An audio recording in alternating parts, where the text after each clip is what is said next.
dopey. Two guys that hate each other. Just shut your mouth. I hate them. Shut up. Don't be unkind. Shut up, bitch. Oh, very nice. Shut the fuck up. You're a fine bunch of bullies, aren't you?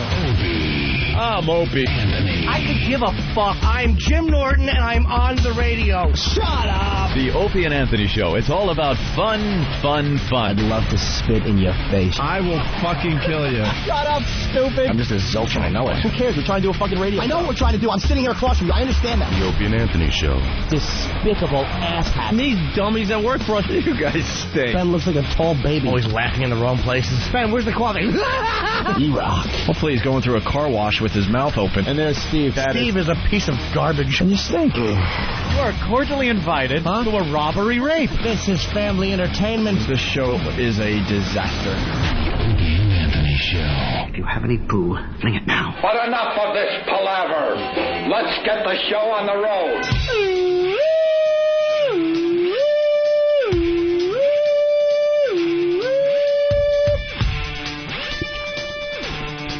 Beyond AM, Beyond FM, it's XM satellite radio. Ah, you got that right. Shut up, you damn asshole. Shut up, you damn asshole. Shut up. All of radio rips me off. Come on, exactly. Shut up. Asshole! Asshole! Call me sir, goddammit. Let me have a Diablo sandwich, a Dr. Pepper. Make it fast. I'm in a goddamn hurry. Goddamn hurry. What are you laughing at? They say find a black dude for flashing people on Desperate Housewives. Wait, is that why he's gone? Yeah, he was flashing people. Wait, what's the story? I didn't even get to page 6 in the New York Post yet. Said inappropriate behavior yesterday. They got rid of one of the cast members of Desperate Housewives, the black dude. See, when the story hit the news and I didn't get to see it, I'm assuming one of the broads got fired for something stupid. I figured it was a guy like maybe peeping through the dressing rooms or some, behind the scenes guy. Yeah. I didn't think it was one of the guys actually on the show. He was showing them old white women his jammy walking. Really? He was showing his junk? He had a problem flashing people. That's what they wrote in there. A problem. He had a problem flashing people on the set, and it, oh my God! You finally make it. You're on a hit show like Desperate Housewives, and you get fired for flashing. And then they put his character, his creepy murderer who was kept locked away in the basement. Yeah, was fired last week for a problem flashing people on the set. Well, that's too bad. And the role is being recast. They just gonna replace him. Recast him. They're gonna replace him like what's his name? Who's the quarterback, Philly? McNabb. Yeah. Like replacing like McNabb's mother on those chunky commercials. I didn't know where you were going with Black people just have two mamas too. They replace a nigga. I had no idea where you were going with that. All right. And they'll make believe that it's the same guy, They won't even acknowledge that the character looks completely different. I love that about TV. Yeah, I love that first episode where they walk in, everyone's just calling him by the name that everyone was familiar with the other guy. And you're not asking him why his fucking nose looks different or his eyes or his hair or something. The best one of those is the Brady Bunch reunions. When Jan decided she didn't want any part of that, so they bring a new Jan out. Yeah. And she acts like she did all the shows. Yeah, they're like, oh, Jan, remember that time you forgot your glasses? It's like, no. And you're looking on your couch going, you're not Jan. You didn't do any of the shows. Yeah, that wasn't her. You don't remember shit. Oh, my God. Can you imagine? Did you just imagine? How can you possibly be secure in this business? No. You just can't feel comfortable ever. Well, the ultimate was obviously Darren Stevens from Bewitched. That guy left. He was the star of the fucking show. There was Darren and Samantha. That was it. And then he leaves, and they just brought another guy in. And how do you negotiate that? Like, how do you negotiate? Like, how can you feel like you can negotiate? Like, when you go, okay, I want more money, I'm out of here. And they go, we replaced Darren. Darren was replaced. We didn't blink. The people didn't bat an eye. The show went on for years after that. And no one cared. No one cared. Oh. No one cares. As long as she was twitching her nose and they were turning some fucking... I thought the chunky soup lady was his real mother. I thought it was his mama. And they got some new chick that look like Tess. Tess Drake from Last Conversation. I thought that was his real mama. That was his real mama. I was like, wow, that's cool. They put his real mama in. She got some acting chops, that woman. She's really making me feel like she wants him to have some soup right then and there. So there you go. The guy got fired from Desperate Housewives. Oh, yeah, for flashing. And they're replacing the role. And they're just replace him. They're just gonna bring a new guy in. They're gonna just Good luck. Just hose down the set and bring in a new one. Good luck, bro. And here in New York City, Mayor Bloomberg was reelected in a landslide. Yes, he was. And 20 points. And the cover of the New York Post has him in a gorilla suit, basically. His head. Well, I guess his head photoshopped on a gorilla. On King Kong, it's a King Mike. It says King Mike, the front page. You know, photoshopping is all the rage these days on the internet. Yeah. You would think the New York Post could Photoshop this a little better. A little better, They yeah. just popped his head on King Kong and called it a day. Yeah, that's a little weak. And put it all on his chest. Like, you can see the entire shoulders and his face is on the chest almost. Yeah, it's not even like on where his head would be. No. They didn't want to cover up new entirely in the New York Post. Oh, is that why you think? His head is poking into the actual headline there. Yeah. Well, that's kind of cool because he does everything like billionaire style anyway. So it's like, yeah, good. Yeah. Give him a little cheap, whatever. Look at the crowd running away underneath, and you can see they put Farrar down there also. Running away from King Mike. Yeah, it wasn't even close. Just like I told Ben yesterday. Did anyone think it Ben was actually came on the air yesterday and was panicking. He's like, no, you still got to vote because now they're scared that it's such a runaway that... people are going to stay home thinking, he can win without my vote. Yeah, no, but that works both ways. Don't you think the people that were supporting Ferrer said, this is not it. We don't even have a shot. Might as well We don't have a chance. Nah, I think anybody that voted for him was pretty hardcore fan of his that was going out and vote. As far as Bloomberg goes, they thought he was going to win by about 30 points. He won by 20. So, you know, a few people did stay home. Is that big? That's a landslide. That's pretty big. You know, I gotta ask my political numbers. Is that big? Yeah, that's big. That's huge. 20% is humongous. 20% is pretty big. How many millions people that represent? I don't know. I don't know. I think about 1,200 people voted. So that's it, huh? I don't know. It's pretty big. Let's say hi to Chris in Michigan. Chris. Yeah, what's up, guys? Hey, what's up, Chris? Hey, replacing characters. Roseanne, they had one of the daughters. She wasn't all that hot, and then they replaced her with the hot one. And then brought back the ugly bitch. Well, she had the original blonde daughter, and then they switched her out, and she's the chick that's on Scrubs now. Yeah, the hot one, yeah. Yeah, the one from Scrubs, and she was the daughter for a while, and then they brought the old one back. I guess she figured she wasn't going anywhere. Yeah. Came back, and they actually acknowledged that on the show. They made a couple of little jokes about how she looked different, was doing her hair different, which was kind of funny, you know? When they do actually acknowledge the fact that that's a different fucking person entirely, that's kind of funny. Yeah, right on. All right. And also in that other race, do we even care? We had our fun, but does it matter that... Corzine and Forrester? That Corzine won? Corzine won by about 10 points, a little more than they thought it was going to be. They thought it was going to be a closer race. And, they had their concession speech. You know, Forrester got out there and said everybody's got to, not so much get behind Corzine, but support New Jersey. They're, big Jersey guys. Was there a big, I want to congratulate my opponent and all that? Yeah, they had the... all that nice stuff after Forrester all those concession speech. Brutal commercials. After dragging Corzine's ex-wife onto one of his commercials and saying how he let down his family and don't let him let down New Jersey. I mean, just scumbags. Do you think for the people... that politics has to be so political? Like, just for the average person, that it has to be so corny and so...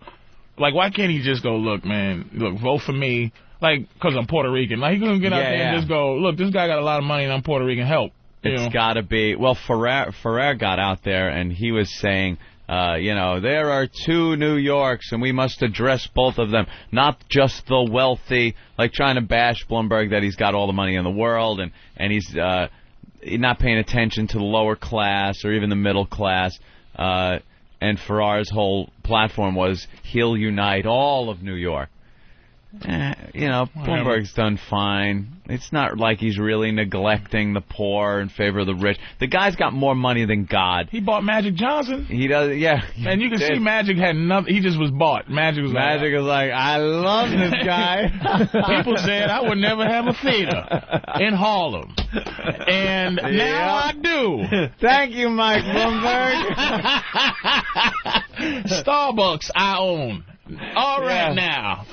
Yeah. He bought Magic. He had everybody down with him. How could Pharrell win? He did. He had the most beloved mayor the city has ever had, which is that dumb Koch there. Yep. He's loved. He's still loved. Oh, yeah. People love him. He had your boy down with him, Magic. He had all the unions down with him, firemen, police. And Bloomberg was able to go uptown and talk to people without, people going bullshit on him. They actually were putting signs up for him in their stores. Talking about conspiracy, just clear my mind, fellas. All right, I know. I love how Patrice has some certain conspiracies. The black mind has to clear up conspiracies. Of course. I was watching this thing, people said a lot of the support came from his response to the new terror threats in the subway. Oh, okay. Really? You see where the black mind is going in a minute. Do you think that Mr. Billionaire might have scuffed him up a little bit, might have had a little something so he can kind of it comes out to be a false alarm? Right. Well, we were very suspicious when all that went down about a month and a half ago. Let me tell you, I don't think that has to go over racial lines. That's a lot to do with his how people feel. They felt like this guy... The city was in a complete panic thinking there was going to be a subway bombing or something, and then it turned out to be absolutely nothing. And he comes forward and puts the police out there and says, we're not going to cave in. And the ACLU comes in about the bag searches, and he comes up looking very strong, saying, screw you, man. We're searching. It's safer this way. Kind of looks powerful. People like that. Could that possibly be what I'm saying it is? I'm with you a little bit. It could. The only problem with a conspiracy theory is the conspiracy... In essence, its whole basis of being conspiracy is that you must conspire with other people. There's the weakness of the conspiracy, is the fact that there's other people involved that all of a sudden can open their yaps. You don't think Magic could have mustered up? Magic? You think Magic could shut up as long as he's being able to open up theaters? Subliminal messages at the Magic Theater? Someone splicing in a frame of fucking Bloomberg during Doom. It's like support Bloomberg. Huh? What did the Rock just say? I gotta go vote and get some popcorn. Feeling like is it not possible? I think it's possible. I think it's absolutely possible. Is it insane that could happen? I think some of the biggest conspiracies are so impossible because too many people are involved and they wouldn't shut their yaps. And somebody would have talked. Yeah, we all like to talk. I think the stories that come out where someone tries something and like 5 people come forward and go, this motherfucker just asked me to do this, or this motherfucker, he's a lying sack of shit. Those are... So you think Lee Harvey Oswald did it? Yeah. Yeah, I as far as the Kennedy assassination goes... Really? Yeah. Oh, thank God you said it. Hell no. With the magic bullet? With the whole... with Kevin Costner's movie? Come on. That Kevin Costner movie is fact, my brother. They did it. I watched an episode. They did it to us. I watched an episode of Cops just the other night where some guy is in the driver's seat of his car. Some teen, he's like 13 years old, involved in some gang shit. And the cop, after they were trying to take him out of the seat, he goes over to one of the detectives and goes, "There's a bullet right here on him. Don't lose it." It had come through his shirt, and it was just laying on his shirt. So they had to pick that up. It's evidence and everything. And then the cop showed where the bullet went.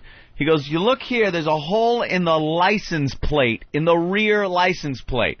He goes, "It went here, through the trunk." He opens up, through the back seat, hit the back of the guy's front seat, went through his shoulder, and came out like his other side and left the bullet there, which they showed in pristine condition. And I'm like, this is just some 13-year-old fucking gangbanger. No one's setting up a conspiracy. Sometimes this shit just happens. Like in a tornado, you ever see the cigarette through the windshield of a car when someone gets in a head-on, or the 2x4 perfectly through a telephone pole? Here's the big difference. Yeah. That's what they say, but I believe what I see. That whole thing of believe half of what you see and none of what you hear. I believe what I see. I believe. It's like back and to the left. They can't. If they had did it to the little black dude, back and to the left, or license plate through the chest. Right. But the fact is, they show his brains getting blown out from the back and him going forwards. Do you understand what I'm saying? Like, they show the conspiracy happening. That's the only problem. If I never saw that Oliver Stone movie, I go, Lee Harvey was just good or whatever the case may be. But then they get into the rifle, like 2.8 seconds, and then the fastest guy in the world, they got to try to cock that rifle. I had egg on the thing. But I've seen it. Cock that rifle and then shoot it twice at perfect range. With that rifle is almost impossible. That's the whole thing. I've seen people do it. Like, they've also shown people that have done it on certain shows. It's one of those things no one's ever going to fucking know. What are they supposed to open up more Kennedy shit? You believe Lee Harvey Oswald did it? You believe it in your balls that he did it? I've seen nothing else to the contrary, really. No evidence, no real proof. White guy, man. You really are a white guy, man. I'm actually surprised, too. I need something I can wrap my hands around. Don't get my brother to call this show. He's an expert on this stuff. I know he is. I've studied this to this day. I absolutely have sat and talked to him about it. They covered it up nice, and now all the info that is available is all watered down with all the creeps out there. But another cover-up, how many people? But it was like 20 people that came forward, and they all mysteriously disappeared. They all mysteriously have AIDS or whatever they got. Getting run over by... getting thrown out of cars. And AIDS in the 60s, they got it. They had AIDS in the 60s. The blob got them. They're all... How can you not believe that, Anthony? Just on a... Okay, let's say, we just being hypothetical to the highest level. Am I saying you believe that he did that? Or there's not some possibility that something could be fishy? All right, I'll give you that. The grassy knoll, that means nothing to you. Means nothing. We saw a puff of smoke.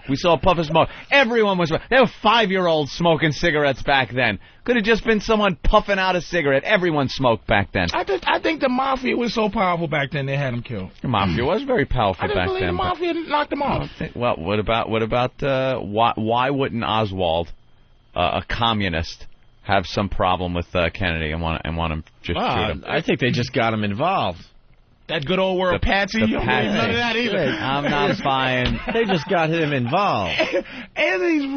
This motherfucker, how stupid and why is the Mafia guy to be? killing Oswald? Why is the Mafia guy shooting him? Could you just sit up here with a fucking rifle? Don't shoot the president, but just kind of hang out up here with the rifle while we drive past. He might have been involved, but he was the patsy. He was like, okay, Lee, we're gonna do this. And why didn't he take the shot as the car's coming right at him, Anthony? Because everyone's looking at you. He waits for him to make that left turn. You know why? And I've noticed. And then shoots through a tree. Because everyone's fucking looking right at you when you're shooting as they're coming at you. Every eye in the motorcade is staring at that building, and if you pop up with a rifle, they could jump all over this motherfucker. You never get a shot. Why not take it when no one's looking? Let me tell you why. Going to jump on this guy. He found a great spot. I'm going to tell you why. I don't mean jump on him. Jump on the president. Jump on, now all the eyes are facing forward. All you got to do is look up at that window and see a gun and a guy. It's over, Johnny. He takes the little turn. You get him while he's turning, right after he turns. Now everyone's looking. You're not even in anyone's point of view. Did you pay attention to Donald Sutherland's scene in that movie? I paid attention. That's why I believe in it. The Donald Sutherland scene. Outside the Lincoln Memorial. Donald Sutherland scene is why I believe it was a conspiracy. That's right.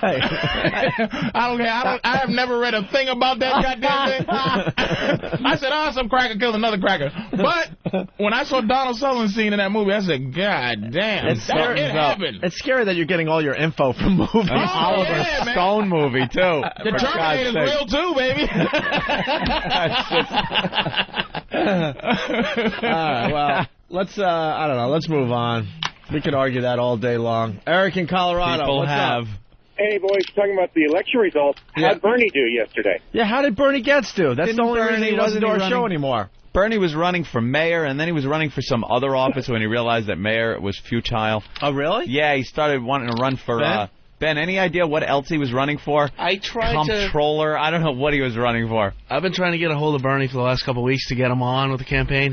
All he says is... He's either inventing stuff or he's running for an office. Yeah. He's still pissed at Opie. Yeah. About the CD thing. You ruined it with Bernie. Yeah, but what a highlight. It certainly was. It could be the best bit since coming to satellite radio. We'll see what the listeners getting that lunatic Bernie gets all upset. I don't know. You don't see him in any of the newspaper results or anything. No. BernieFromMayor.com was his website. Well, why don't you email him and ask him how he did? He didn't respond yesterday. Did he phone in a concession speech? I'll email him again. A rambling concession speech about vegetarianism and squirrels? Fucking lunatic. Last time he emailed me was a couple weeks ago. He said he would never do the show again. Soy milk. Yeah. If children would just be vegetarians in school and drink soy milk, there would be no violence in school. That's what Bernie Getz says. That's how nutty. It sucks that he's never going to do our show again, but what a way to go out. Yeah, certainly was. We were all convinced he was going for a gun. That's a great last appearance for somebody. He's got a Photoshop thing on his website, though, of him like in an XM studio, if you go to BernieFromMayor.com. Mm-hmm. Oh, really? Yeah. So, I mean, but he just doesn't want to come back here. Remember, he did come on the phone once after that. Briefly, we had him on the phone for a couple minutes, and that was the end. That was it for Bernie. Dan, what's up? What's up, guys? Hey. Assalamu alaikum, Patrice. Walaikum assalam. Thank you. There's a show, I know that without getting into too much detail, on the Discovery Channel. They recreated the bullet one shot, making torsos with forensic jelly. They caused 7 injuries with one bullet. In Australia, right? Yes. I saw that. I didn't believe it. Oh, come on. It was great. It was fantastic, but it was perfect conditions. They put a brick here and a piece of steel there to make it happen. I saw that. It was great. But I still just don't believe a person could have did it with even the luckiest of luck and the skill of skill. I just think Donald Sutherland was right still. Donald Sutherland. Donald Sutherland. I just believe it happened, man. It was a conspiracy. That's great. Let's go to Mike in Massachusetts. Mike. Hey, boys. Hey. Hey, your old pal Charlie Menino, 4th term coming up. Yeah, Mayor Menino was reelected again. Damn. Another landslide victory for that motherfucker. Mayor Menino in Boston. Babies? He is 4 terms. Has he beat Kevin White yet? Of fucking mayors. Did he beat Kevin White yet? Can you play that going into break? Can you play that clip where he goes, the beyond, the bond? The beyond, where he's reading the stories to the children at school? Yeah. This mumble mouth fuck is just holding the office like a pope. So are you till he dies? Are you a Menino fan there, Patrice? You're from Boston, right? Yeah, I'm not a political fan of anybody's, but no. I just know the names. I know Kevin White was in office forever. Yeah. And then Menino, Ray Flynn. Oh, damn, that's how old I am, because I remember Kevin White, then Ray Flynn for a while. Flynn. And Menino has been going, he's been around. And just the corruption up there. Yeah, you guys ran out of the goddamn Boston, right? He ran us out. He ran us out. That guy ran us out of Boston. And he's not even a Bloomberg type of mayor. He's like just he's a goofy fat dude, man. He really is. When we got in trouble for the mayor's prank, when we were doing Boston radio, all of a sudden, like, state troopers and stuff are following us around. It was creepy, man. Yeah, you don't want to mess around. It was freaking creepy for a while. Boston is what they call draconian, man. They do not F around, man. It could be the paranoia in my head, but it got a little creepy. There's no paranoia. There's no paranoia. Why is the state trooper kind of close to my house all of a sudden? They don't have to pay attention to rules like the rest of the country does. Like, there's those southern states where there's the cops behind the big billboard, and they'll come out and crack your headlight. Hey, boy, you in a heap of trouble, boy, and bring you in. Put you in jail, no phone calls, no nothing till the judge comes and you got to pay the money. It's that stereotypical thing, and you wonder, how could this happen? Why don't you just call the FBI or some of it? Boston, same way. It's a southern city, man. It's a southern city in the north. There's corruption, there's nepotism. All the cops kind of all are involved in things. Well, that's why I remember the big dig. Remember the big bus all the thing money years ago? The racial bus thing they had? The bus. It was all because it's like that school that they was trying to bust those black kids into years ago. It's because it was a school that was teaching kids how to pass the civil service exam. That's why it was nothing but mix as cops over there. That's why when they said, wait a minute. you're taking our jobs when you bust these niggas in. Yep. It's like, because it's the McFarley, McThis, McThat, and O'Doodle. That's all the police. You know? So it's like, we don't need extra dudes to come in here because that means you're going to pass. Right, yes. It's a crazy town, dude. I'm telling you. And I lived in Roxbury, and Roxbury's surrounded by, it's like the black areas are surrounded by the outskirts of the city. Right. You know what I mean? Yeah. It's a weird town, dude. It really is, and everything is. It's all about some politician getting some money put in his pockets from some fucking project. Or the Mass Pike up there was. They said, oh, once the fucking thing's paid for, the tolls will be gone. That thing's been paid for like 10 times over. The tolls are still there. Because they're greasing the friggin' politicians. Yeah, but that happens in every city. Yeah. At least in Boston, the toll plazas, and when they start getting backed up, they'll just let you through. Really? I've been through that a bunch of times. I've never seen that happen. During holidays and stuff, if the toll plaza is backing up too much, they will just start waving people through. I bet they keep that Easy Pass on, though. I don't know. For the people that are using that. This is going back years. A long time. I've never seen that ever happen. Oh, someone backed me up from Boston. Connecticut did it. Remember all the little fucking 30-cent tolls and 10-cent tolls on 95 all through Connecticut? Yeah. Gone. Years ago. But years ago, trying to drive through Connecticut, what a pain in the ass.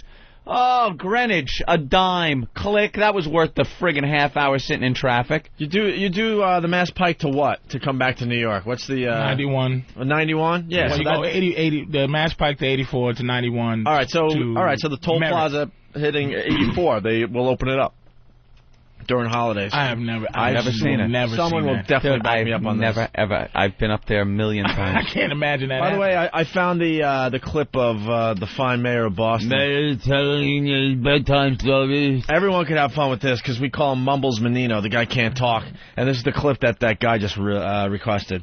Dear Farmer Brown, the barn is very cold at night.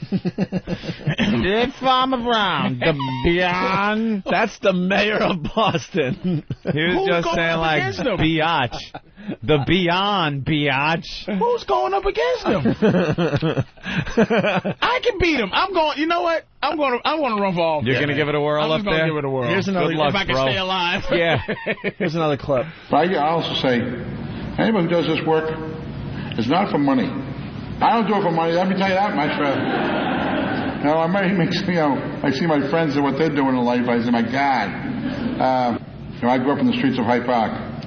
My father worked in a factory, so I wasn't born with a golden spoon. But that's why he keeps winning, man. People, they just love the people who vote. Just love that shit. They love that I'm a working man horse manure. You know what I mean? It's just horse shit, man. They just, but silver spoon in his mouth was supposed to be the line. You know who could win up there? Rich Voss. Let him talk. The people will be like, this guy is a bumbling idiot. But see, here's the problem with Rich. He won't admit that he's an idiot. Like he fights being an idiot to the end. He accepts being an idiot. Like I'm an idiot. Big buffoon. I'm stupid. Let's vote for the big dumb guy. Yeah, he's just dumb, but he got our best interests at heart if he's stupid. Yeah. Okay. All right, someone's gonna back me up here. Adam, what's up, Adam? Hey man, I want to back you up, Opie. I got picked up on the Mass Pike. I got the 4th of July. They just went right through. I'm telling you. Oh, yeah? Sometimes they open up the tolls when the traffic is backing up way too much. Dude, it was backed up like it was backed up miles. Right. And then all of a sudden you get to the toll plaza and there's someone in there just waving you through. Just trying to clear it up. I swear. Oh, well, bless their souls. We got more Mumbles Menino clips here, Anthony. These are new ones that we've never played, by the way. Nice. Let's listen to this one. You elected me 3 times. Now 4. So you know, I am not a fancy talker. That's for sure. He's getting big laughs for being self-deprecating. Self-deprecation. That's like that's classic hacky comedy right there. Yeah. Hey folks, my stomach. Oh, hey, all fat people. That means that's saying. Let me move the mic so you can see me. That old gag. I can't believe that works, man. It does, even in politics. Step it up, Boston. That's my hometown. Big dig, for all intent and purposes, will be completed. There'll be some button-up of some of the pieces of it, but basically it'll be all done by next May. It will not interfere with the Democratic National Convention. And now if you're coming from western part of the state, say out in Newton, that area, you get into the city of Boston within 10 minutes now because of the tunnel that'll take you right downtown. Great. For all intended purposes. Intended. For all the purposes that are in a tent. I love saying that to my girl. Oh, I'm going to suck these for all intended purposes. Listen what he says here. Washington refused to learn from cities that when they cut these programs, people who can't find shelter end up homelessness. Homelessness. End up homelessness. People that can't find shelter end up homelessness. Now this doesn't sound like sometimes. It's just no way that people are voting for this guy. No. Like, why he's talking like that? Something's happening. Conspiracy. There's a conspiracy. Do you believe in that? How does this guy hold office for this long when he can't even speak to his constituency? You know, if that's somebody black, you have to make one mistake. Oh, my God. And I'm going to tell you, folks, that I ain't playing around. Did you hear the nigga man say ain't stupid? He's gone. Listen to him. For all intended purposes. You know, I don't want my politicians to talk like gangsta rappers. Can you imagine? Yeah. This guy's just an idiot. Ladies and gentlemen, the committee and I will reach some sort of a decision. If we have not reached a decision by then I will possibility of appointing an acting police commissioner. I don't even know what he's saying anymore. This is the mayor of Boston. This can't happen, man. Shouldn't there be a checklist, and the first one should be you should be able to speak well in public? I bet you if you walked around Boston, no one said they voted for him. Right. Like, did you vote for Menino? No, I didn't. Who voted for him? I don't know anybody. Who voted for that? Who voted? Okay, the people who did vote. Why? Like, what is this? What is the charm behind this mumbling nonsense? Let's say hi to Paul on Long Island. Muttering. Paul. Hey, Hey. Yeah, also during rush hour, they let you fucking drive in the shoulders, like in 95. Yeah, they open up the shoulders and everything. That's great. They're all about trying to move the traffic along up there in Boston. I'm telling you. Well, that's Connecticut, really. All right, thank you, sir. Here's another clip from Mumbles Menino. The reason we don't have porta-potties this time, because of the large crowds, what's happened in the past, they knock them over and they use them as weapons, and they put it's a safety problem. So we have several public toilets at City Hall, both in the lower level and the entrance, and they could use those facilities also. There's a school department next door, which has public facilities also. And so I think, I'd rather err on the side of safety than accommodations. They're using porta-potties? Porta-potties. The reason we don't have the porta-potties is because they're knocking them over and using them as weapons. Have you ever seen anyone use a porta-potty as a weapon? Yeah. The Juggernaut? Oh, shit, the Juggernaut's going to use the porta-potty. How is that even possible? Can you imagine some type of terrorist threat in Boston, man? And Menino's the dude that you got to rally against? Rally behind? The Arabs. How do you get the guy that was, the mayor of Boston, when the planes fucking came from Logan, gets reelected? Like, how does that happen? I don't care whether he's responsible or not. People could call up and go, well, actually it was this, that. I'm just talking public opinion, the way things usually work. For politicians in charge, and you're in the city that got the fucking security just, yay, wave them through. But he's a good person to have to take any heat off, because it's the pyramid thing. I'm just an idiot. Yeah, everybody above him can do whatever they want when we're sitting here talking about what a fool he is. But it's like, who's above this dude that's actually doing some white stuff? Doing some white stuff. We found a guy that voted for Mayor Menino. All right. He's a faithful listener of the program. It's Boston Strangler. All righty. Boston Strangler, what's up? Not too much. I just want to tell you why I voted for Mumbles Menino. He had another opponent by the name of Mara Hennigan, and plain and simple, she was a fucking cunt. Oh, they put a woman up against him? Exactly. Yeah, that ain't gonna work up That's there, when especially. you're just trying to look like you're doing the right thing. You know you're going to lose the election, so throw a woman. Sully, I ain't voting for no fucking cunt. And that's Boston. Fuck her. Fuck her. That's Boston. All right, Yeah. you guys suck. That's it. Fucking voting booths up in Saudi. You think they're pulling a handle for some bitch?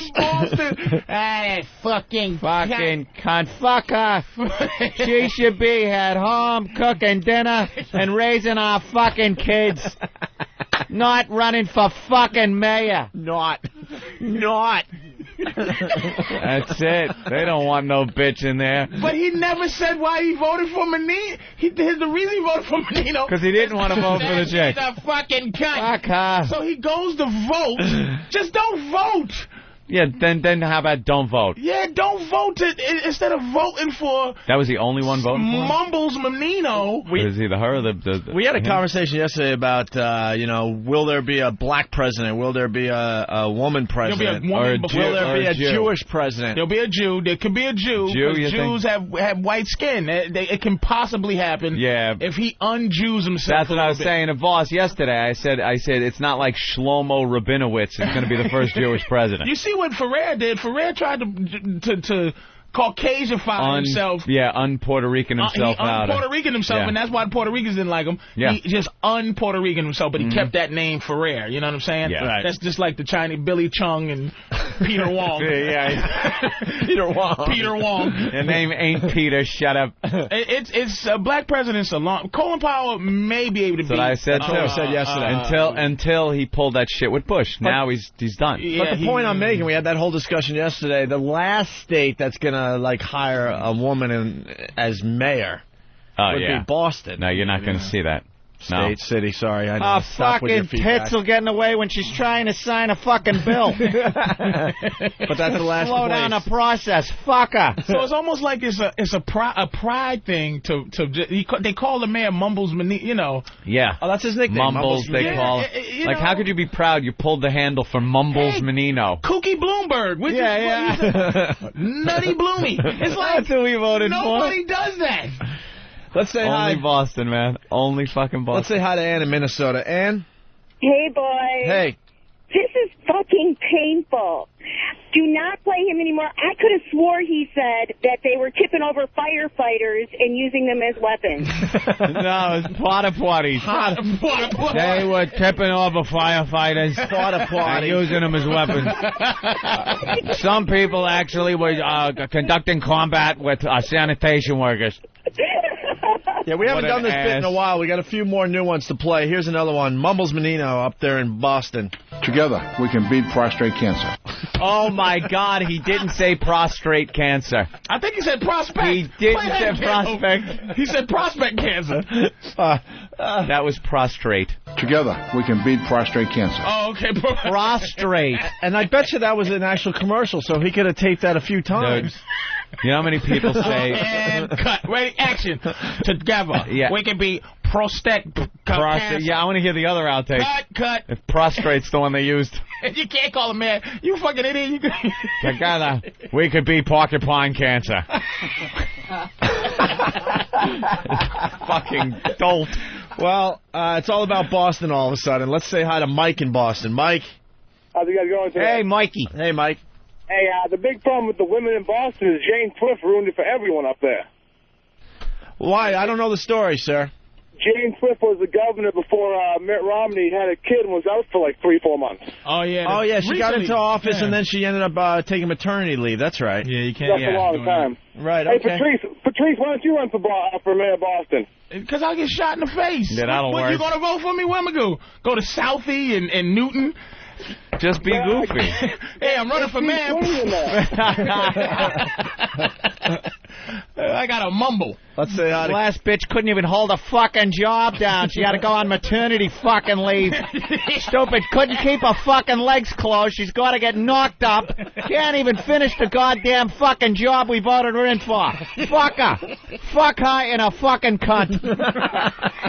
I'd rather vote for fucking Mumbles. I'll vote for fucking Mumbles Menino before this whore who can't keep her fucking legs closed. Finish the fucking job, then open your fucking whore legs. You think Boston would vote for a black person or a woman first? That's a tough black one. Man, That's really a tough black mayor or a woman mayor? They love their racism Any third up there. candidate Racism you could throw in is there. delicious up in Boston. Racism is alive and well in Boston. I know my motherfucking racism, baby. Racism and sexism.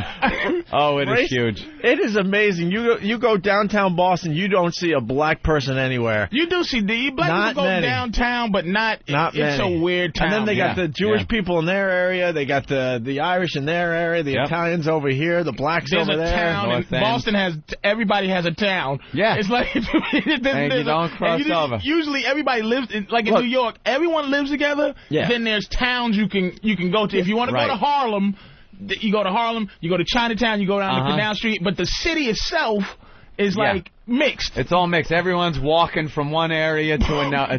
Boston is black town, white town, every town. Nothing's mixed. It's set up like medieval times with castles and fucking moats. Oh my God! And I love it because that's where my family and friends. I love the people there, but that town, man, it's separate. It's a motherfucker. Ryan in Georgia. Opie, you said Boston was going to be the state to have a female mayor? Listen to the replay. I corrected myself quickly. You got to correct yourself 3 times. I have to correct myself for the again replay, for Brian. Yeah. I got it out. I said, stop at the feedback. I meant city or whatever I said. All right. Thanks, Brian. Right, Archie Bunker used to say prostrate. Oh, really? It's like it's kind of a joke thing to say as a prostate. Geez, my prostrate there. You don't say it as a politician trying to get support for the disease. Let's say hi to Kevin in California. Kevin? Hey, guys. Hey. Hey, I live in California, and I've never seen this guy before, but every time I hear his voice, I picture Peter Griffin from Family Guy. That's what he looks like. Yep, he looks just like him. I think Family Guy, that's where they got the character from, because those guys are from that area. Yep. Right, punching out. Thanks, Kevin. Let's say hi to Joe in New Jersey. Joe? Hey. Hey. Morning, boys. What's up? I was just thinking, if Patrice ran for mayor of Boston, it'd be like the perfect remake for Blazing Saddles. Oh, yeah. It is true. The mayor.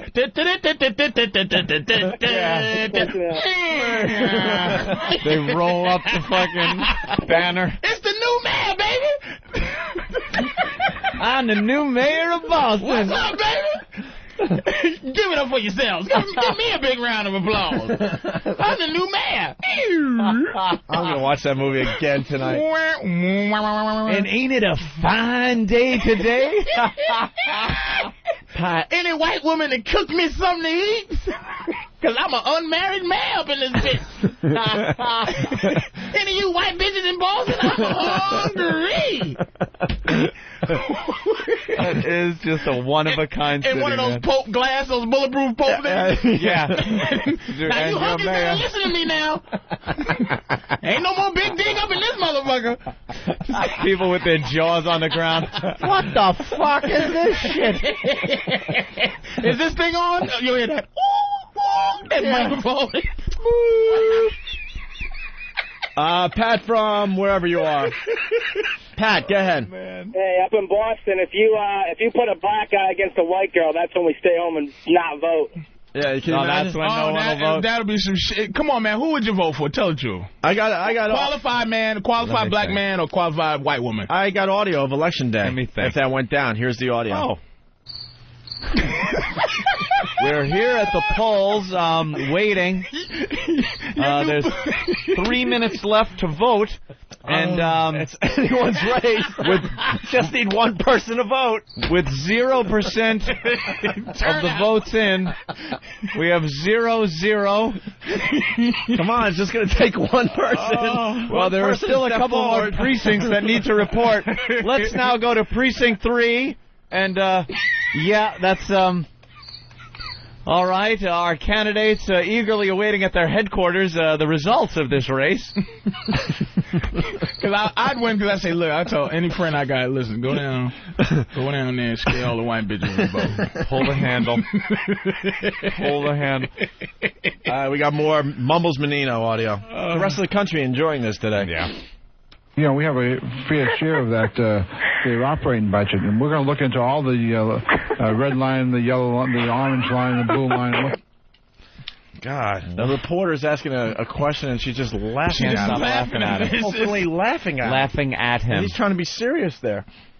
Our plans for tomorrow is to have a rally, a roving rally. It starts at the Heinz and goes right down to Stanford Street right down. Yeah. You ever see the Princess Bride, that movie? Yeah. Marriage is a wonderful. What is it? The Jewish priest I was giving. Marriage is. It just sounds like it's just. How can I'm getting disgusted. It's funny, but I'm like, are you joking me? He won. He just won. The lady's a cunt, but was she good? Did she well spoken? Did she know the facts? Yes. Did she know have information? Did she have a plan? Or did she just go in there, you know? And she was a cunt. Hi. Listen, you fuckers. Vote for me, or I'll come over your house and take your balls. Oh, my God. Today we dedicate this plaque, which will serve as a reminder. Dedicate what? A nigga? Did he say he's going to dedicate this black to black? A plaque. Dedicate this black as a reminder. A remembrance. That's funny on a whole nother level. We're going to dedicate this black. This black. Thank you, man, for dedicating me. And if I could start the bidding at 25. No, he says, oh, my God. Dedicate this. Serve as a remember, though. A remember? Today we dedicate this plaque, which will serve as a reminder. Remember, reminder. Doesn't sound like he's dedicating a plaque.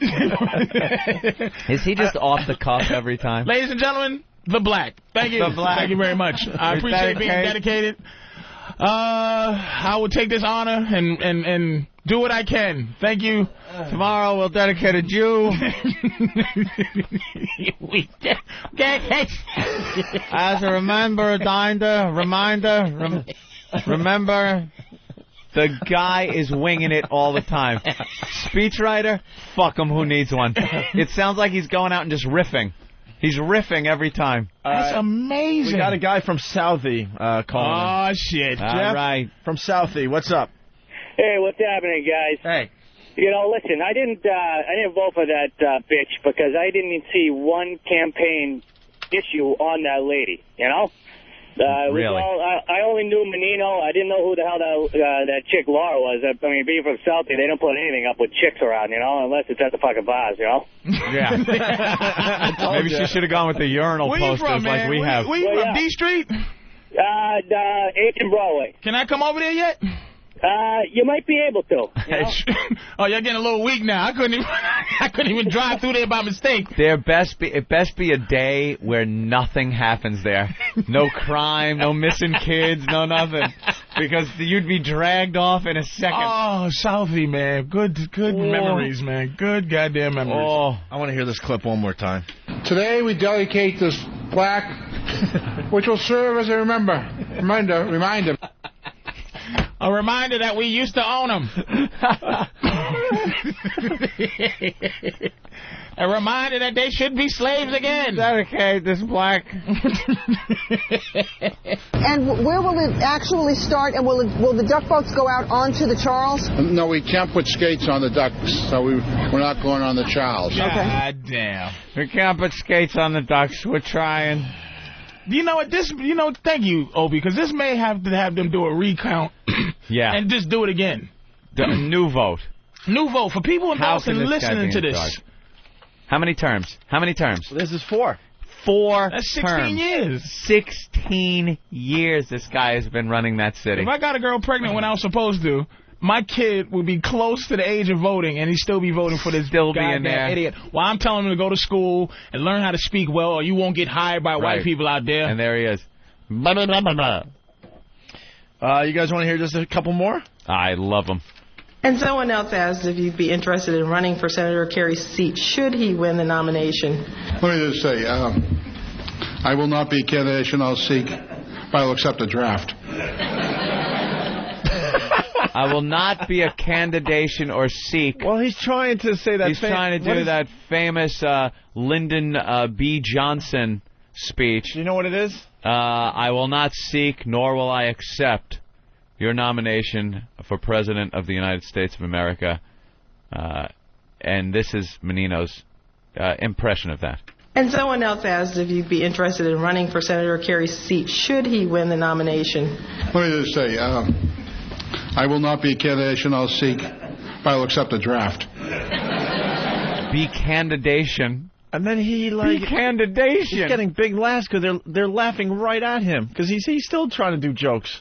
I will not seek a candidation for the dedicated black. I would have laughed just because everybody else was, because I would have been like, okay, was he trying to make was a joke? Was that a joke? That was a joke? Okay. What the fuck was he talking about? I'm about getting the job done. I want to work on this and get it done in a peacefully way. In a peacefully way? A nice peacefully way. How does he fucking get away with Listen to this one. Like I said, it's about reinforcing the economic lessons that taught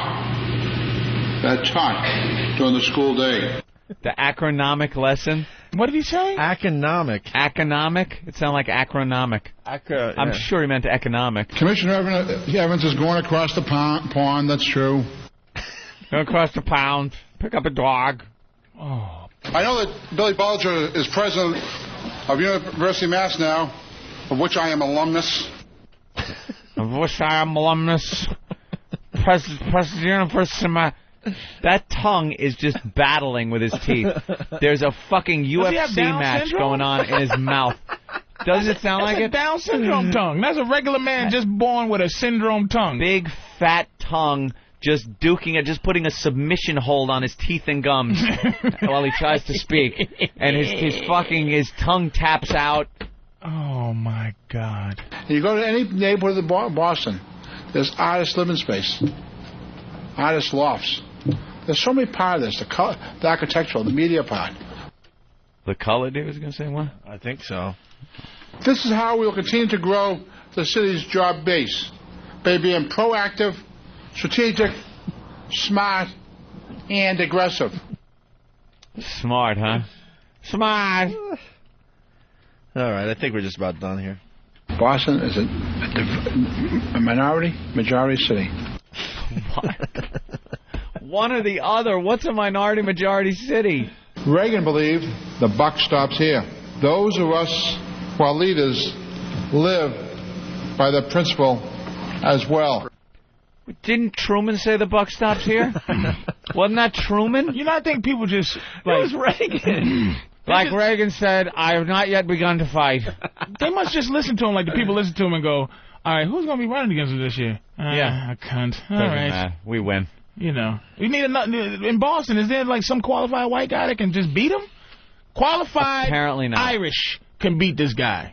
Yeah, some Irish guy goes some fucking Mick can beat him. Who votes? Like who runs against him? Was it a bitch last election? I have no. The one before that? Because there was another landslide too. It wasn't even close, so they couldn't even come up with a good candidate.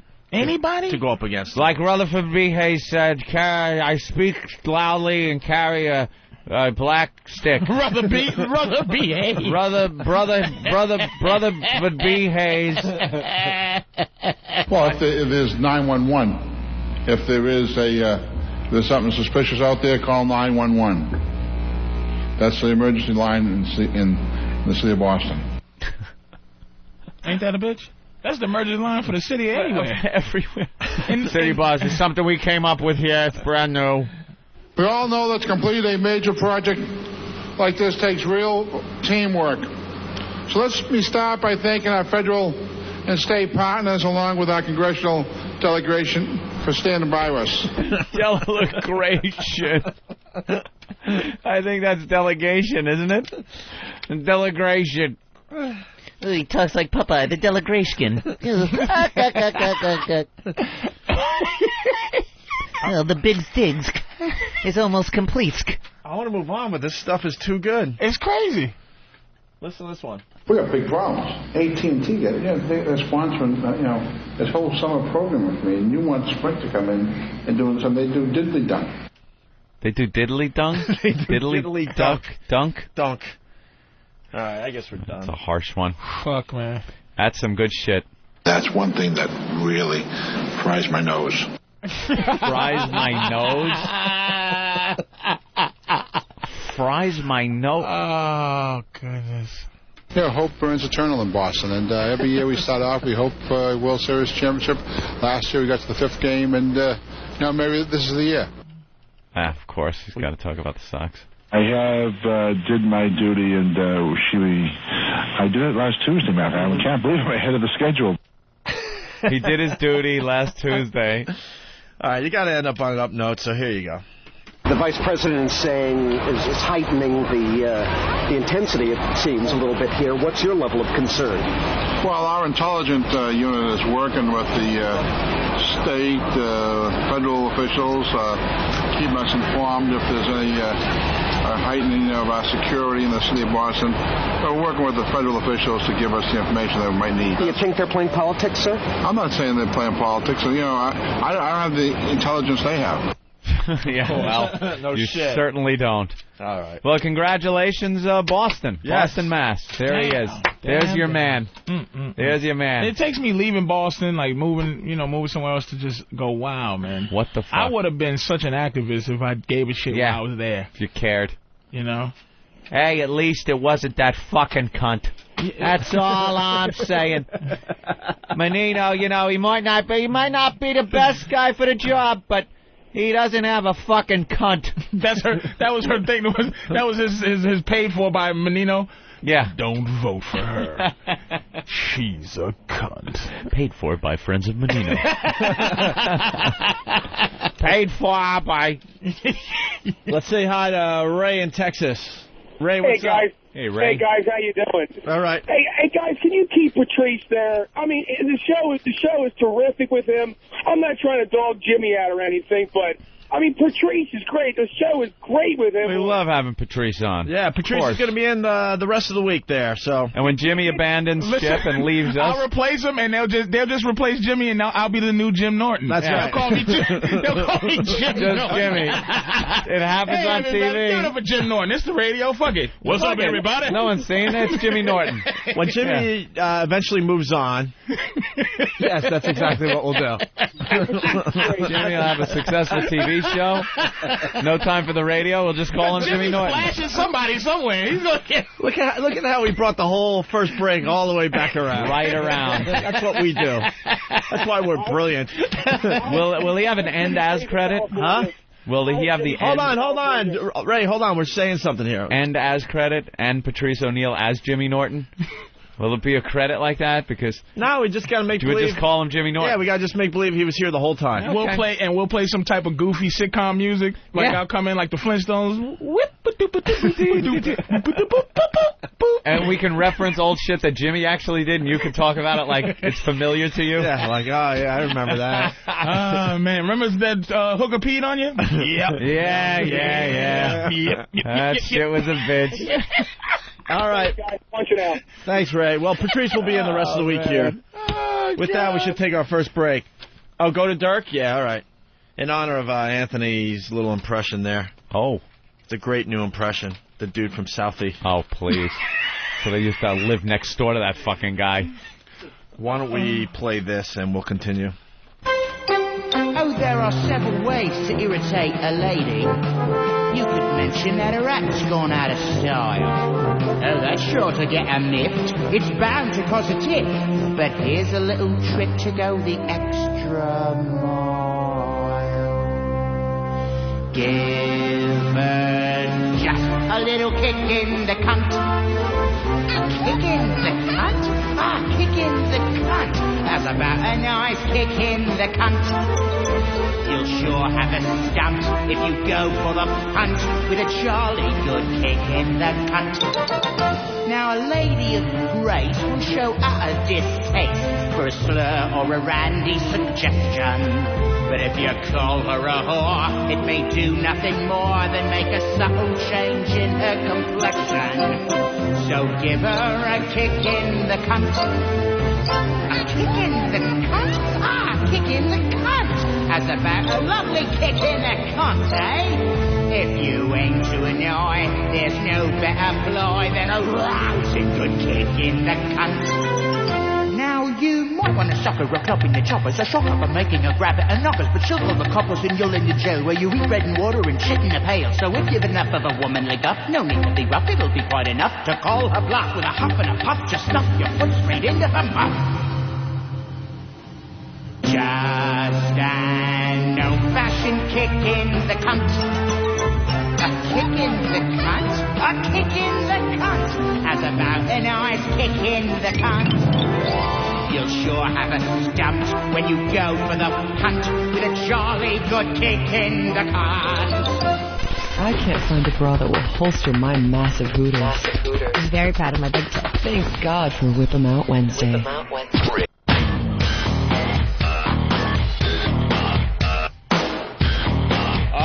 Onto something, Anthony. Oh, Jesus Christ. I forgot what movie I went to see. It doesn't really matter, but I saw that. The whole theater was just staring in disbelief at the screen, going, what the fuck? They expect to make money off this movie? I'm watching movie trailers last night. And those two actors in the movie, what were they thinking? Well, they need a part in a Hollywood movie that bad that they're willing to do this shit? I'm watching movie trailers last night. Every so often go online and watch them. Got a nice high-definition monitor on the Mac. You get the movie trailers, like, real good sound and everything. So I watched King Kong, which looks like it's going to be pretty damn cool. Peter Jackson knows how to make those kind of movies. Aren't they going back in time for that movie, too? Yeah, I love the fact that they're not trying to update the shit and make it like New York now. And it's going to be like New York in the 40s. It's going to be the 30s. Or something? Yeah, 30s? like it was in the original. That looks good. And the effects, look, when King Kong's on top of the Empire State Building and that biplane comes swooping in and he fucking jumps and swats at it. Fantastic. It looks really It looks like cool. It's going to be a good movie. Yeah, looks good. Well, we say that about so many of these movies. I know. You're like, what's the last one that the trailer lived up to the movie? Like you said, there you go. I like those fucking stupid Lord of the Rings movies. I love them. Yeah, obviously. The trailers looked great. Yep. I mean, the big epic battles, shit like that, I like. The other things that kind of bombed, like Troy... I was like, that bombed. It looked like it was going to be a good epic thing. Anything with that fucking Colin Farrell in it now. Oh! You know, there's another one. It's going to be where they come to America, meet the Indians, and of course there's a little battle going on. And that looks like, I go, ooh, this looks like it could be good. And then I see him in it and go, dap. Bomb. Alexander, it's gonna suck. Alexander, what the fuck was that about? With Angelina, with that Russian. She's trying to do an accent. There's gayness going on between him and his fucking butt buddy there. But speaking of gayness, so I'm watching the trailers because I was in a movie theater. It was a sold-out movie, and people were giggling and looking at the screen, just horrified. Like, what? They're gonna attempt to make this into a big moneymaker? Yeah. So what's the name of the movie? No way. I don't even know the name. The name of the movie, the cowboy movie. It's the cowboy movie with the two gay guys. Gay cowboy movie. Gay cowboy movie. They said gay men have the most disposable income in the world just to do anything, and they'll go see this movie. And it'll make enough. Because it probably costs $6.08 to make. No, this looks like an epic. They got, like, big stars in it. An epic gay movie. Epic meaning, on the grand scale. It looks like they really went all out for this high movie. production value. Oh, yeah, this is high production. So my chick tries to trick me. She goes, oh, put in the trailer for this. It's here. And that, thinking because it kind of starts out looking like it's going to be a Western. Brokeback Mountain, it's called. Brokeback Mountain. She goes, put on Brokeback Mountain. That's a porno. I know. I'll break your back, mother. But it starts like, all right, another cowboy flick. Or whatever. That's how the trailer starts. One of these new westerns. And I go, it's the gay cowboy movie because I had heard about it. And she starts laughing her ass off like she was trying to trick me to watch until it gets to the gay parts.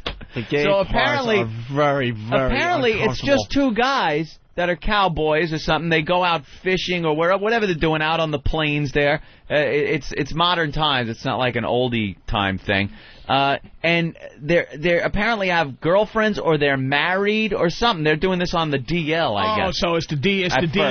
It's okay. Well, they don't know, I think. So they hook up, and all of a sudden there's some gayness going on between these two cowboys around the campfire. This country ain't ready for that yet, man. I hear this film is full of, like, just about the hardest core gay sex regular. America's not ready for this as a country. No, man. No. Just being in a packed movie theater when the preview came on, you could tell America's not ready for this movie. Okay, me and my friends at some point in my life would have stood outside and pointed, we went to see this movie, you faggot, motherfucker. Faggot. You fag, look at that shit. You went to see Brokeback Mountain? You know? Pussy ass motherfucker. Write that down. That's a great idea.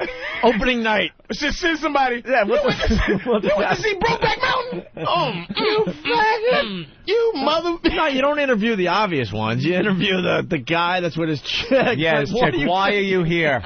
Why are you even here? She dragged you here to see this fucking movie, you pussy whip motherfucker. Did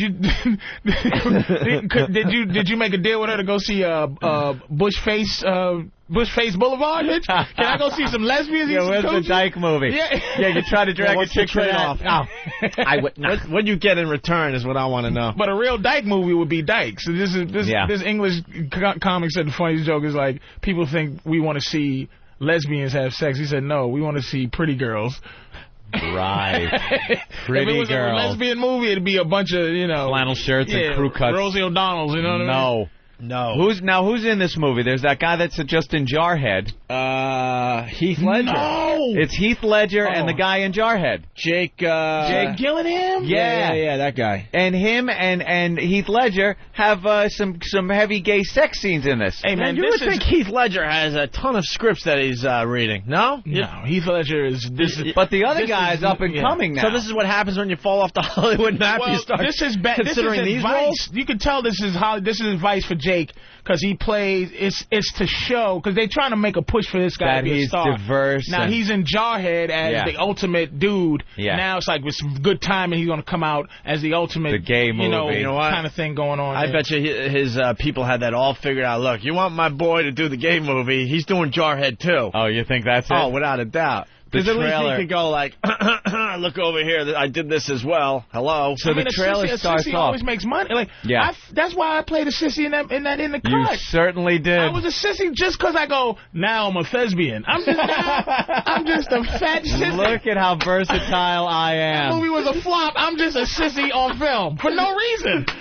For no reason. You see The Rock did it. The Rock did the... Yeah. A sissy and a retard is classic Oscar kind of situation. It's a resume but stuff. Tom Hanks, the whole thing. But that was like silly sissy. I mean, they're taking this like very... This is a drama, The way bro. this starts is like a cowboy movie or something. It's two guys, they're out there riding, they're hanging out, and then all of a sudden... See, I had no idea when I first saw the preview, so I'm like, all right, whatever it is. All right, let's see what this is about. And then all of a sudden they're by the campfire, and then they're laying down, they're spooning by the campfire with one guy's arm over it, and then I went like, hey, wait a minute. I was thinking, hey, did he get bit by a snake? Maybe it's cold and they do that thing. Do you think during filming, because you know how Mr. and Mrs. Smith, you know how these motherfucking actors always fall in love? You think during like the cuts, when they go cut, like one of them goes, all right, get your motherfucking hand off me. Get the fuck off me. If you don't take your hand, he said cut, nigga, you better stop that method acting shit. I'll kill somebody up in here. You'd have to have every girl that you're sleeping with on the set. On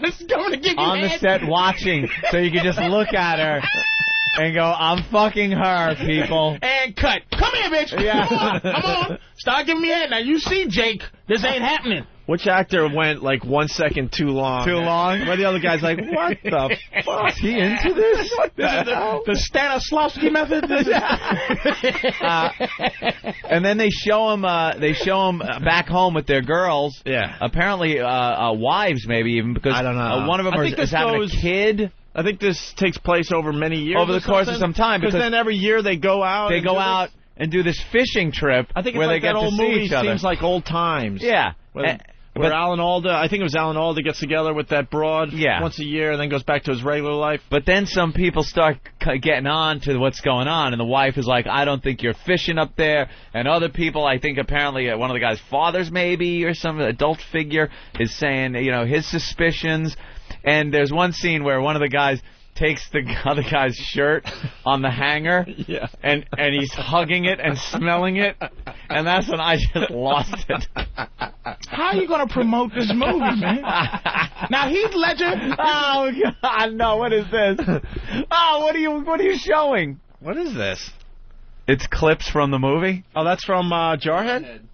Oh, all right. Was he dancing around naked in Jarhead? Oh, I think he might be gay. Heath Ledger, I can see, though. Heath Ledger was in trouble. He did, what did Heath Ledger do? That King Arthur kind of... It was a rap after that. It's like... Did the Mel Gibson movie. That was great. What was the Patriot or whatever it's called? Oh, he was in that one. Years ago, that was a long time ago. No, he did another period piece where he's like, a knight or something. Yeah. This could be a good movie for Heath. Through. I don't know. This is, what movie? The star should have been Heath Ledger and Eric Roberts. Like, guys that it really could help. To be like, wow. Eric Roberts, where's he been? Or who's the guy they bringing back now that got all swelled up from drinking and stuff? Oh, man, Mickey Rourke. Mickey Rourke. Like, just because... Mickey Rourke's on the comeback trail, that's what I'm saying. This is like a comeback movie. This is not a I'm a star right now movie. You can't put Mickey Rourke with, like, Heath Ledger. That's more of a father-son sex fetish thing. But that's kind of cool because people are going to see Mickey go, come here. Yeah, there's got to be two guys the same age. Kind of young, kind of gay. I'm not homophobic, man. I am not a homophobic guy. But the thing that bothered me about the homosexuality is not it's the loving of a man, like the loving tenderness to another man. But I can never. With the internet, you're constantly being bombarded with pornography, gay, straight, bestiality, everything. I could click on something. And, if it's a guy just slamming some guy in the ass and he's, you laugh. It's funny. It's like, holy shit, what the fuck's going on? But I squirm more at that guy hugging the shirt and smelling it and like a tear coming out of his eye. That tenderness. Or a gentle kiss. That gentle, come here, there's something in your eyelash. Yeah. Let me blow it out. Come here, baby. Like, nigga, if I'm going to be gay, I'm going to be a manly, like, come here, there's something in your, you got some crud in the side of your eye. Yeah. Come here, there's something in your hair. Let me punch it out. It's going to go from working out to just ass sex. There's no cuddling. There's you feel like fucking? Yeah. Come on. No smelling of the shirt. No, and it's not going to be tender sex. A date. You know what I mean? It's just going to be ball slapping. Right, no soft back of the hand rubs. It's no cupping the chin with your hand and professing your love to a mustache. It ain't happening like that. Hey, Frankie from Whackbag. Frankie. Opie, get your movie straight. Seems like old time. Chevy Chase, Goldie Hawn. Yeah, okay. But what's the Alan Alda movie? I'm trying to remember what the hell was it? Yeah. You know the movie I'm talking about? I know the movie you're talking about. I know it also. It's not Ordinary People you're talking about. No, it was a movie where Alan Alda went out to the country with this girl same time every year. What the hell was it called? I'm sorry about that, Frankie. You're right. All right. All right, man. Josh in Colorado. Josh. Hey, man, I was just commenting. This looks like a total push to just get a nod from the Academy. You think? Yeah, it's this Academy Award thing, man. Oscar attention. Yeah. What year was that about? I don't know. It's got to be 70s. Really, that long? He's willing to do anything. I think it was Alan Alda. Now I'm... Same time next year. Same time next year. Thank you, Anthony. This is such a plan. You can feel it. Yeah. Jarhead to Booty Crush Boulevard or whatever. Wasn't he in the Bubble Boy or something? He was the Bubble Boy. He was the goofy Bubble guy. Boy. He was a goofy actor guy that could have fought. You know who I equate him with?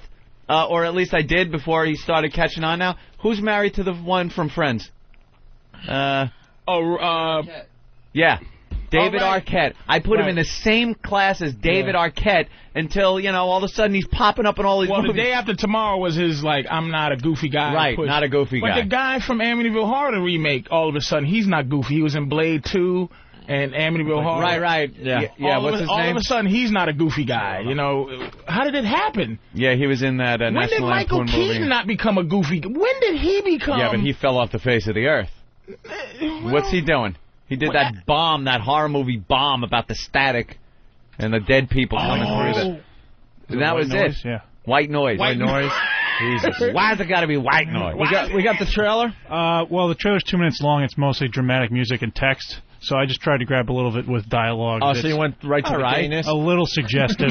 You're the man. It's not like right to the ass sex by the campfire. Action. It's more innuendo. Nathaniel, you're good. You got right to the gayness.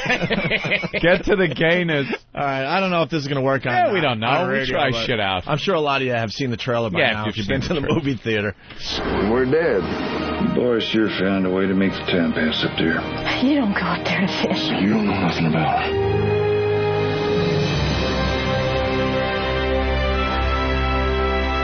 Sweeping, epic music. You have no idea how bad it gets. If you can't fix it, you gotta stand it. I wish I knew how to quit you. I wish I knew how to quit you. You know what they're trying to say? You don't go fishing up there. Which is interesting is that back in those days, when those dudes got stuck out there and the cowboys was doing all that cowboy The gayness. shit. Now you hear like a lot of times like in the Moby Dick movies and stuff. Yeah. They go, all right, sweetie. They kiss their wife and they go, we'll be back in 5 months. Right. Like the time is so different then. Like you could be in the wilderness for months. So I think they might be trying to make some type of suggestion. But I don't think that it's these period guys piece. are. It's not a period piece? I think it's new cowboys. Yeah, it looks like it's I think it's updated. Oh, this is not 1716? No, I think this is just like out west somewhere where they still ride horses. Oh, yeah. 2006. Yeah. The best part of this is neither of these guys are fagging it up at all. It's like, God damn, I love you, motherfucker. Like there's not an ounce of femininity in either of these guys. I don't know how to quit you. Quit you? Who says that when they're not in the third grade? I quit. I give. Uncle. Dear Fred. Let's go to Speedy in Rhode Island. Speedy. Hey, Owen, how you doing? Pretty good, buddy. Not too bad. Happy birthday, Patrice.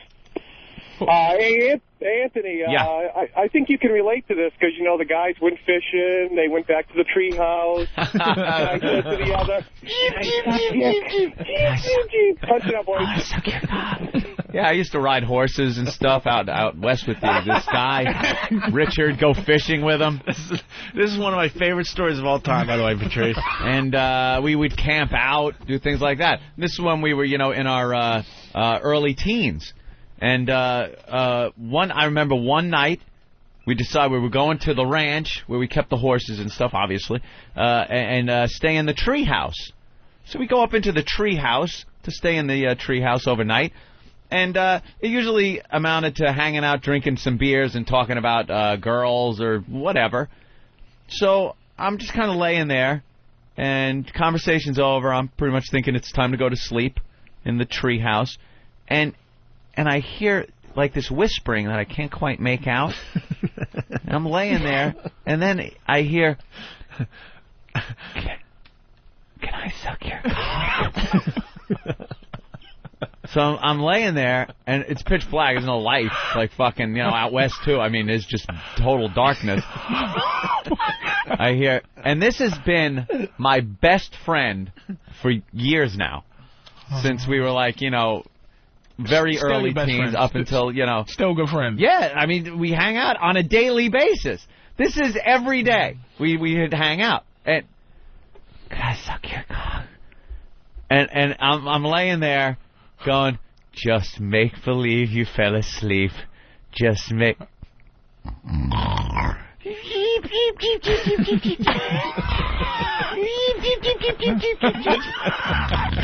the curlies.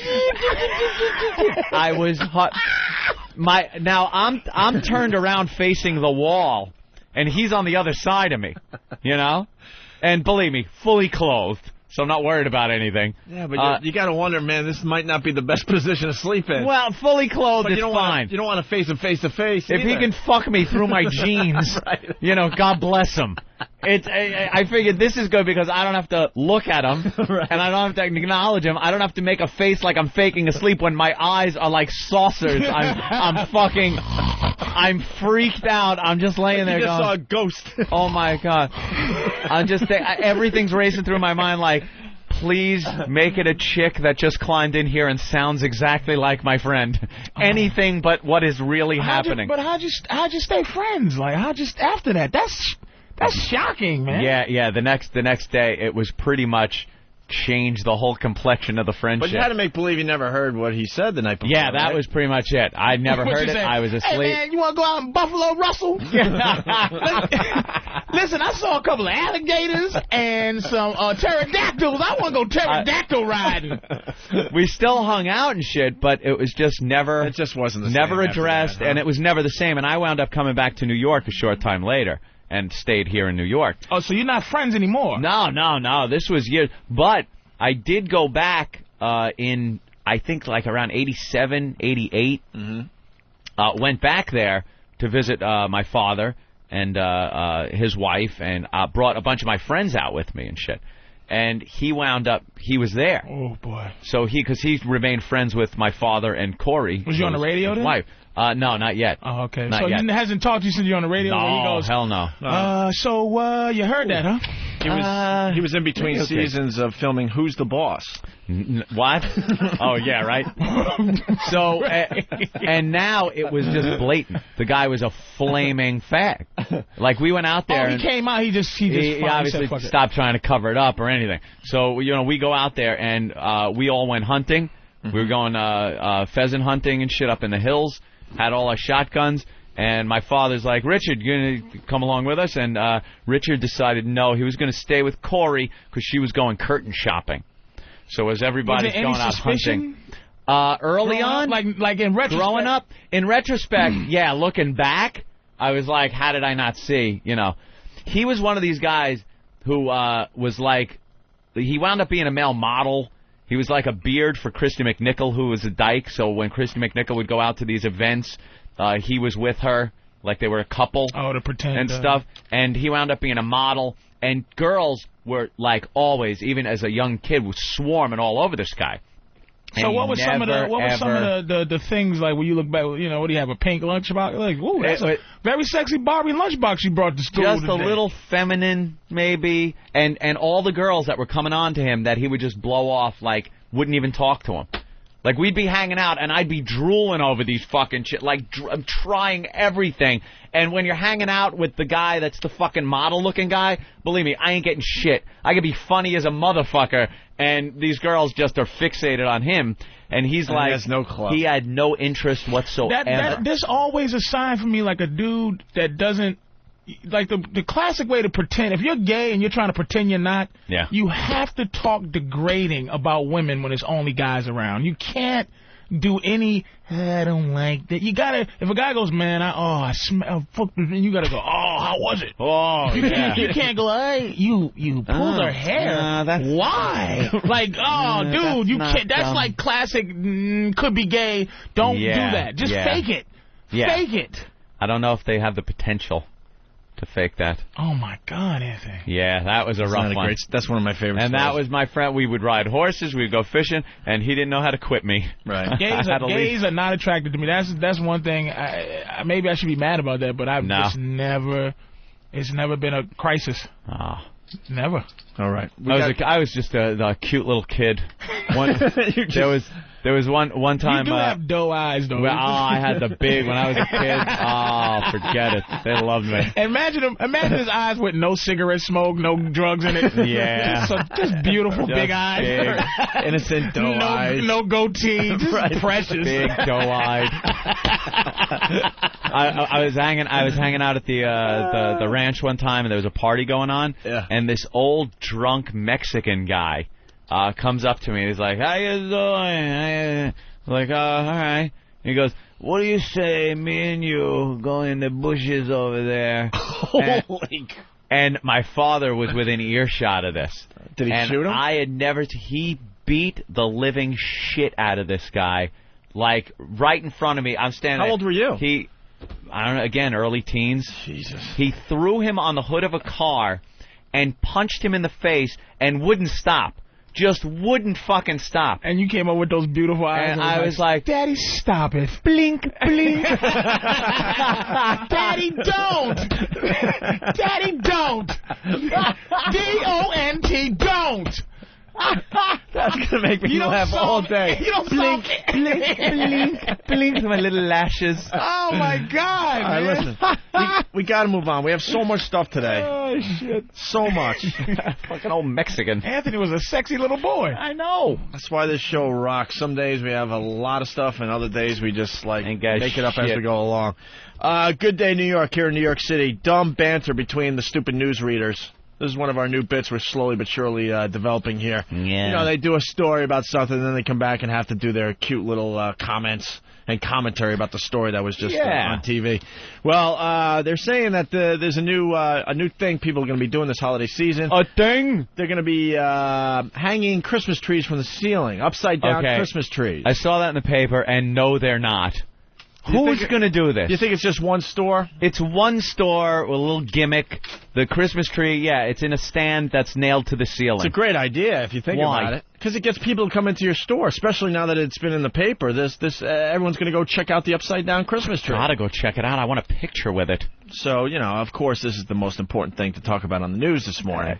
Sure. And if you're wondering about how should I hold it, Christmas trees upside down, it's the new trend. Well, I think this is really weird because if you have too many eggnogs on Christmas Eve, this is really going to mess you up. But apparently these are all the rage. They're Christmas trees that hang upside down. It's easier to get the star on it. That's true. You don't need the ladder. But the water would keep falling out of the little thing anyway. All right.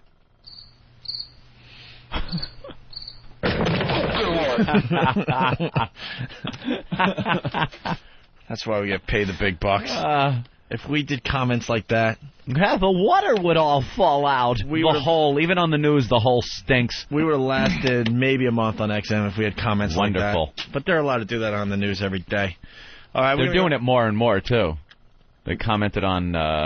I think they had a Christmas tree story yesterday when they were cutting down the big giant Christmas tree for the Capitol building. Yeah. And they talked about how would you get it through the door? This tree is like 800 feet high. How do you... But that's who they cater to in this world. Like, absolutely. There's some people who just go, they do that with them. Like, how would you? See, I'm living in a different world. I'm convinced that they're not catering to people. That they're You really think more people are enjoying that type of banter when they watch it on TV? I swear to God, I'm amazed. Middle America, man. Middle America is giant, Opie. But this is New York. Yeah, but they still catering to there's the idiocy of Middle America. People are sitting there listening to what we just played and kind of laughing along, and they're enjoying that, right? We are mean, and you don't realize how mean we are. Like New York. And our humor is just not the rest of the country, dude. No. These middle people are offended very easily. Very easily, and they're entertained very easily. Like the dumbest things, like those little comments. They love sitcoms. That's your proof right there. Well, not Look really. At some of these the shows went away for the reality program. Exactly. Okay. See, again, they love this shit. I was entertained by the reality program at first. For a little while. At first. It's the simple shit that most Americans really enjoy. I'm out of the loop. I'm just like, no way are people enjoying this stuff. That's how I feel about it, too. It's just like, you got to be, you just make me laugh because you go, that's funny. People go, funny is it's an opinion. No, it ain't. You go, nah. That shit's funny like the sun is shining. Funny is funny. You know it. Yep. You know what I'm saying? It's like this when they go, and the thing. And I just think people just are comfortable not being edgy or I don't know what, but people are into that, man. I think as viewers, they just gave up, too. People gave up trying to entertain people, and then people at home go, this is the best it's going to get, so I guess I'll just laugh along.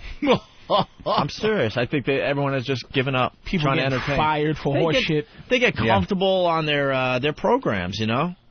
I watched Letterman last night. I'm like, man, this guy got comfortable. Yeah, this guy used to be out of the studio doing bits left and right. Letterman's now he's doing jokes about either. Now he's doing jokes about New York City that don't even pertain to the new New York City. Like quadruple bypass. Yeah. Like after that, then why is he still on TV? Is there a young a zillion a year? He's not going to give it up. Isn't there a young but isn't there a young go-getter that's willing to bring back that type of people still TV? People still watch hitting the streets, doing the bits and everything. He has that that thing. He's not going to groom anybody to take his spot. You know, that's why he has mundane shit following him. He's not grooming a successor. The guy that came on after him wasn't going to be a success. No one's going to watch him every day. Well, it's Craig Kilborn, and now they got the new guy. This goofy English guy, right? Who's just not. Letterman is not grooming that to happen, man. No. Conan is working that show on a nightly basis, working hard and coming up with all sorts of very creative bits. But he's on in the middle of the night. Why not just move him up now? He's got the. I don't get that shit. To where? To Tonight Show. He's going to get the Tonight Show, so that's maybe not the best example. But obviously Letterman's just kind of calling it in. So why behind the scenes aren't they trying to figure out what to do? But that's like trying to get rid of. Pay him off and bring in a new guy. That's like trying to get rid of Carson when he was evidently getting old. Yeah, Carson seemed like he was doing it right to the end. No. I don't remember anymore because that's a long time ago. When he left or was forced out, like some people said, he definitely wasn't at his peak, but he was still watched. There's still a fire. I mean, Letterman is completely, and I you don't want to see it, because he's like an icon. You got to be nervous about trashing certain. Reason, but the dude, it is Letterman. Like as a comic stuff, when I first started, it was like two things you could do. One's Letterman. The other one's HBO. You know what I mean? Yeah. It's like Letterman was like, I want to do. No one even wanted to think about the Tonight Show after a while. It was like Letterman was the cool thing to do.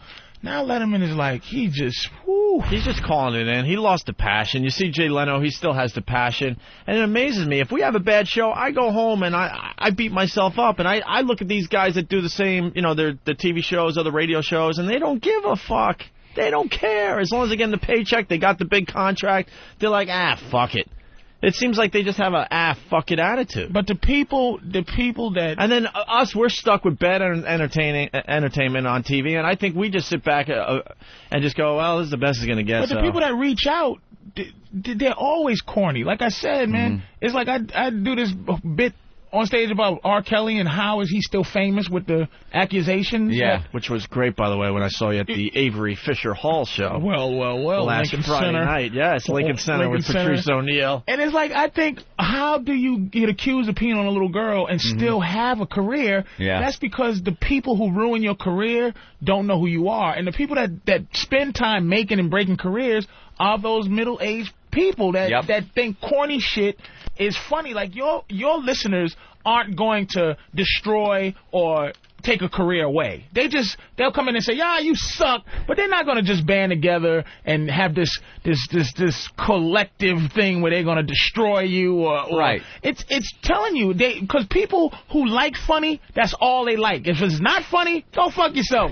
If it's funny, that's some funny shit. We're not passionate about anything else except for laughing and have a good time. Yeah. But these fucking women, these blue-haired and goofy bitches that you see, these tourists that come to the city with sparkly sweaters, those bitches are retarded and they got time. And I want to clear this up, too. I don't want all of entertainment to be like us, really edgy and really just putting ourselves out there. But I just want to see more shows and stuff where you could tell the guy has passion to do what he's doing. Right. And he's definitely still trying and working hard. I just don't see that anymore. Why is Seventh Heaven still on? It's amazing, man. Why is that show still on? It's kind of like when we joke about the comics in the newspapers. Yeah. Who the fuck is still reading that who's shit? reading it and laughing? And thinking Beetle Bailey is funny. They got 4 or 5 pages dedicated to comics that I just know no one's reading. Beetle fucking Bailey. Who's reading that and getting a real laugh out of it? But I think it's just like, no one wants to try to find the next big thing, the next big comic strip or what have you. It's just like, this has been working for years. Well, it's that corporate thing, man. It's like they research human beings' behavior, and it's like, we research this. Based on my slide rule is telling me that this would get a laugh. Fuck. What's that? Hold on a minute. Don Imus. We're just civil disobedience. They took you to jail? My shirt. Louis Black. They took you down like Imus. They took us down to the station and we sat around for about 7 hours until they could figure out the charges. Are we taping this today? They really didn't know what the charges were. Did they ever book you? Or? They booked us and sent us to the Tombs. Really? Yeah, which is a delightful place. And how anyone ever goes into there once and thinks, gee, I'm going to steal something again. When you're walking down it's 19 I guess maybe it was 2000. Yeah. You're walking down a corridor in any building anywhere, and there's a sign that says "Wash your hands because you might get tuberculosis." I'm saying, what is going on down here? I thought we cured it. And but it was all the cops were terrifically nice. Well, they haven't cured it, Louis. Well, they've got to. They said, I don't know how to quit you. It's like that smallpox vaccine. Don't lie to me. Then get out there and do some work. I don't need TB. We got over that. It's 19 till the hour. We're talking more about Louis Black coming up. Man, we missed it, unfortunately. We're not taping this today? No. Talking about the voyeur bus? There's a guy that definitely has passion and still tries to, put on an entertaining show every day. Don Imus. Louis Black is on Imus, and we had an unbelievable incident where we had something like 13 guys arrested for the voyeur bus incident. Yeah. And Jim Norton was arrested, and he went to the Tombs, and Louis Black was in that day, and he went on the bus. He got arrested. It was a huge, huge story. Psycho Mark.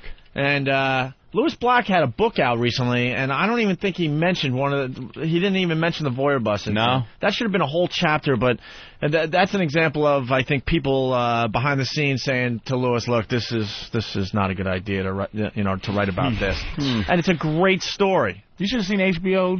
He got so much mileage out of that story after the fact, topless girls in a bus that was completely glass. Yep. Driving around, showing their tits right down Broadway. People just don't, like HBO, you think HBO just says do anything you want, but it was like, some of the stuff I did, they were like, really? I think it's too much of that. Wow, because Jimmy said he didn't have a problem at all with HBO. Right. It wasn't a problem, but it was a problem. It was insinuated as like, we don't like, because I talk about rape and shit, but yeah, I try to make it funny. Nate from Boston heard the whole thing. Nate? How you doing, guys? Hey. Yeah, I just quick watching it here before I left the house, and Imus was on and had Louis Black there, and he was saying that Opie, you must have saw him at a book signing for his wife. Yeah. You guys got a picture together, and he was saying how he was either your father or your grandfather. He couldn't figure out which one it was, and you popped it up on a website, and then he just kind of threw it to Louis Black and started talking about the bus incident when he got arrested. Yeah, we had. It was unbelievable how many people came out that day in New York City. Thousands and thousands of people as this bus made its way all the way down to City Hall and back, and they got arrested on the way back to the. Pulled over, and then everyone on the bus got arrested on the way back to the station. What a day! It was an unbelievable day. All right, Nate. All right, punch it out, boys. Thank you. Anyway, that derailed us a little bit. That happens with Imus. Out there, he's out at his ranch. Maybe laying down. So that wasn't a risk of death penalty for you guys, like that no one. We thought we were going to take get fired. It away. We thought we were going to get fired for that one. For the voyeur bus? I didn't. I swear to God, I didn't. But Anthony's usually better about that. I thought we were getting fired. That was a huge police involved, and that got ugly. Yeah, the mayor had to go on TV and comment about us. He called us stupid. What keeps Mayor you guys, Giuliani called us stupid. After a couple of things like that, and then after the big incident, that doesn't make you David Letterman-ish. That doesn't Lettermanize you, motherfuckers. Lettermanize. Where you go? Well, I would, but we're still pushing it. I still feel like we're gonna do something, not on purpose, that gets us in some deep trouble again. Yeah. It also takes more than a year to concoct to get the things we want to do together, get the audience that we need to pull off some stuff, things like that. People think you get on the air and instantly you can get 25 girls in a room to sit in a barrel and fucking put shit all over their heads in a barrel. It just doesn't happen. It takes a while to build an audience so you can get the people and they understand the show and know what it's about and become fans and want to come down. So everybody from the old school joint didn't just say, hey, I got XM now, hi. No, it doesn't happen that way. No, it doesn't happen that way, and Howard's going to find that out for himself. Yeah, that's a pleasant surprise when you get somewhere and realize you got to build an audience. We have a huge audience, and XM is very, very happy, but the fact is we're still building an audience of new people. Well, there's people that they call up, they're like, I can't get enough of you guys. How long have you been listening? 2 months. 2 months? Okay, thanks. We've been here a year. You know the stuff you've missed? Now we got to do it all over again, just for you, asshole. Shit. But there's a website, oavirus.com, that has the Voyeur Bus show and everything else that we've done in the past, I guess.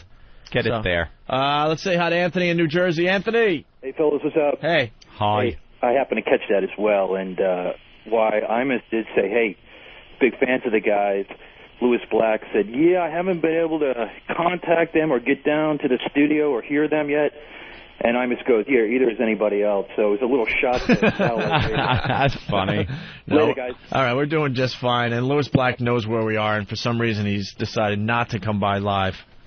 We got him on the phone once. Well, Louis is getting big, man. It's the golden handcuffs, man. That's great. Motherfuckers around you get, not that he's too big to do it, but you get too big to you get afraid to lose something. He doesn't want to be getting arrested again. I would like to think that now that he's getting bigger, he's got bigger people around him, and they're the ones that are influencing him, saying, that, those people, right? You might want to stay away from Opie and Anthony these days. It's a shame. Yeah. It's really a shame. Because we did a lot for him, and he did a lot for us back in the day. What? Why the eyebrows? I'm listening. Oh, all right. We did, though. I like Opie's really got a Godfather thing about him where it's just like, dude, it's insinuated evil going on. He's just like, hey, he did a lot. We did a lot for him. He did a lot for us. That's all I gotta say. Mwah. Give me a kiss. I'm all about loyalty, man. You know, and a lot of people around us show loyalty all the time. And then there's others that you can tell they just used us on the way to the top or whatever. You think it's you? Now I'm not setting myself up just in case I get famous and I say, go fuck yourself. But I'm... That's funny, right? I'm like saying, it's like Louis Black, like you said, how do you... I happen to feel like I'm a perennial loser, meaning that even if I get connected to, like, feeling like I'm going to be able to go, hey, you guys, can't fuck with you no more. Mm-hmm. I would never do that because I just feel that that's my aura is to just always be out. And then you get connected with guys who are out and have fun, and y'all make like a team. But it's how do you fight this business when they threaten to take away what you think you have? You know what I'm saying? Yeah. How do you fight this business? I would love to go. Not everybody goes, man, fuck you, I'm not doing that. You know what I mean? If somebody goes, you know, Louis, you know, Opie and Anthony, XM, they, you know, the church, the things and the things. You don't have to listen to the people around you all the time, you know? Right. He's got a brain of his own, and he knows we've done great radio together, you know. He knows the next time we suggest a voyeur bust thing, he's not going to do it, obviously, but for him to come in and, you know, and do the show, why not? He lives in New York. He hasn't been by yet. Are you kidding me? But those are the people, like we was talking about the middle of the country. The middle of the country is dictating that Louis don't do. It's hilarious to anybody else, but to the middle of the country, it's like you know, he's a sex something. You know what I mean? Yeah. And it fucks with you. He's got his act and he's got what he does, and his people perhaps have decided that maybe this isn't the best outlet for that. Golden handcuffs, baby. As soon as you get something. That's why I'm happy being 100 air. There you go. Who cares? We should take a break. We got lots to do today. It's Whip 'em Out Wednesday, by the way, Anthony. Are you kidding me? What? I didn't even check. It's Whip 'em Out Wednesday. I mean, it is indeed Wednesday. It's a very, very easy concept, and all you need is a wow in your car. Whether you get the official WOW bumper stickers or make a homemade WOW sign or write in the dirt in the back of your truck, you get WOW in your car, and there are ladies out there that will flash you as you drive. It's a nice little treat in your traffic-filled commute. And know what you do? You just get a WOW sticker, throw it on the back, and kind of forget about it. Just go about your business, and all of a sudden one day you're going to see tits and go, what the that shit works. And another little perk that it gives people here in the New York area, especially people that drive the expressway early in the morning and middle of the afternoon, if you're driving slow in front of me, if I'm trying to get into the left lane and you all of a sudden get in the left lane in front of me and I can't do 80 like I want to because you decide you're just going to sit there and do the same speed you were doing in the middle lane and I can't get around you, and my anger starts bubbling up, if I see a WOW sticker, I calm down. I back off. I go, you know, I'll just let him drive the way he wants to drive. You won't get my rage. Over the weekend, I was on Long Island. I'm entitled. Real entitled.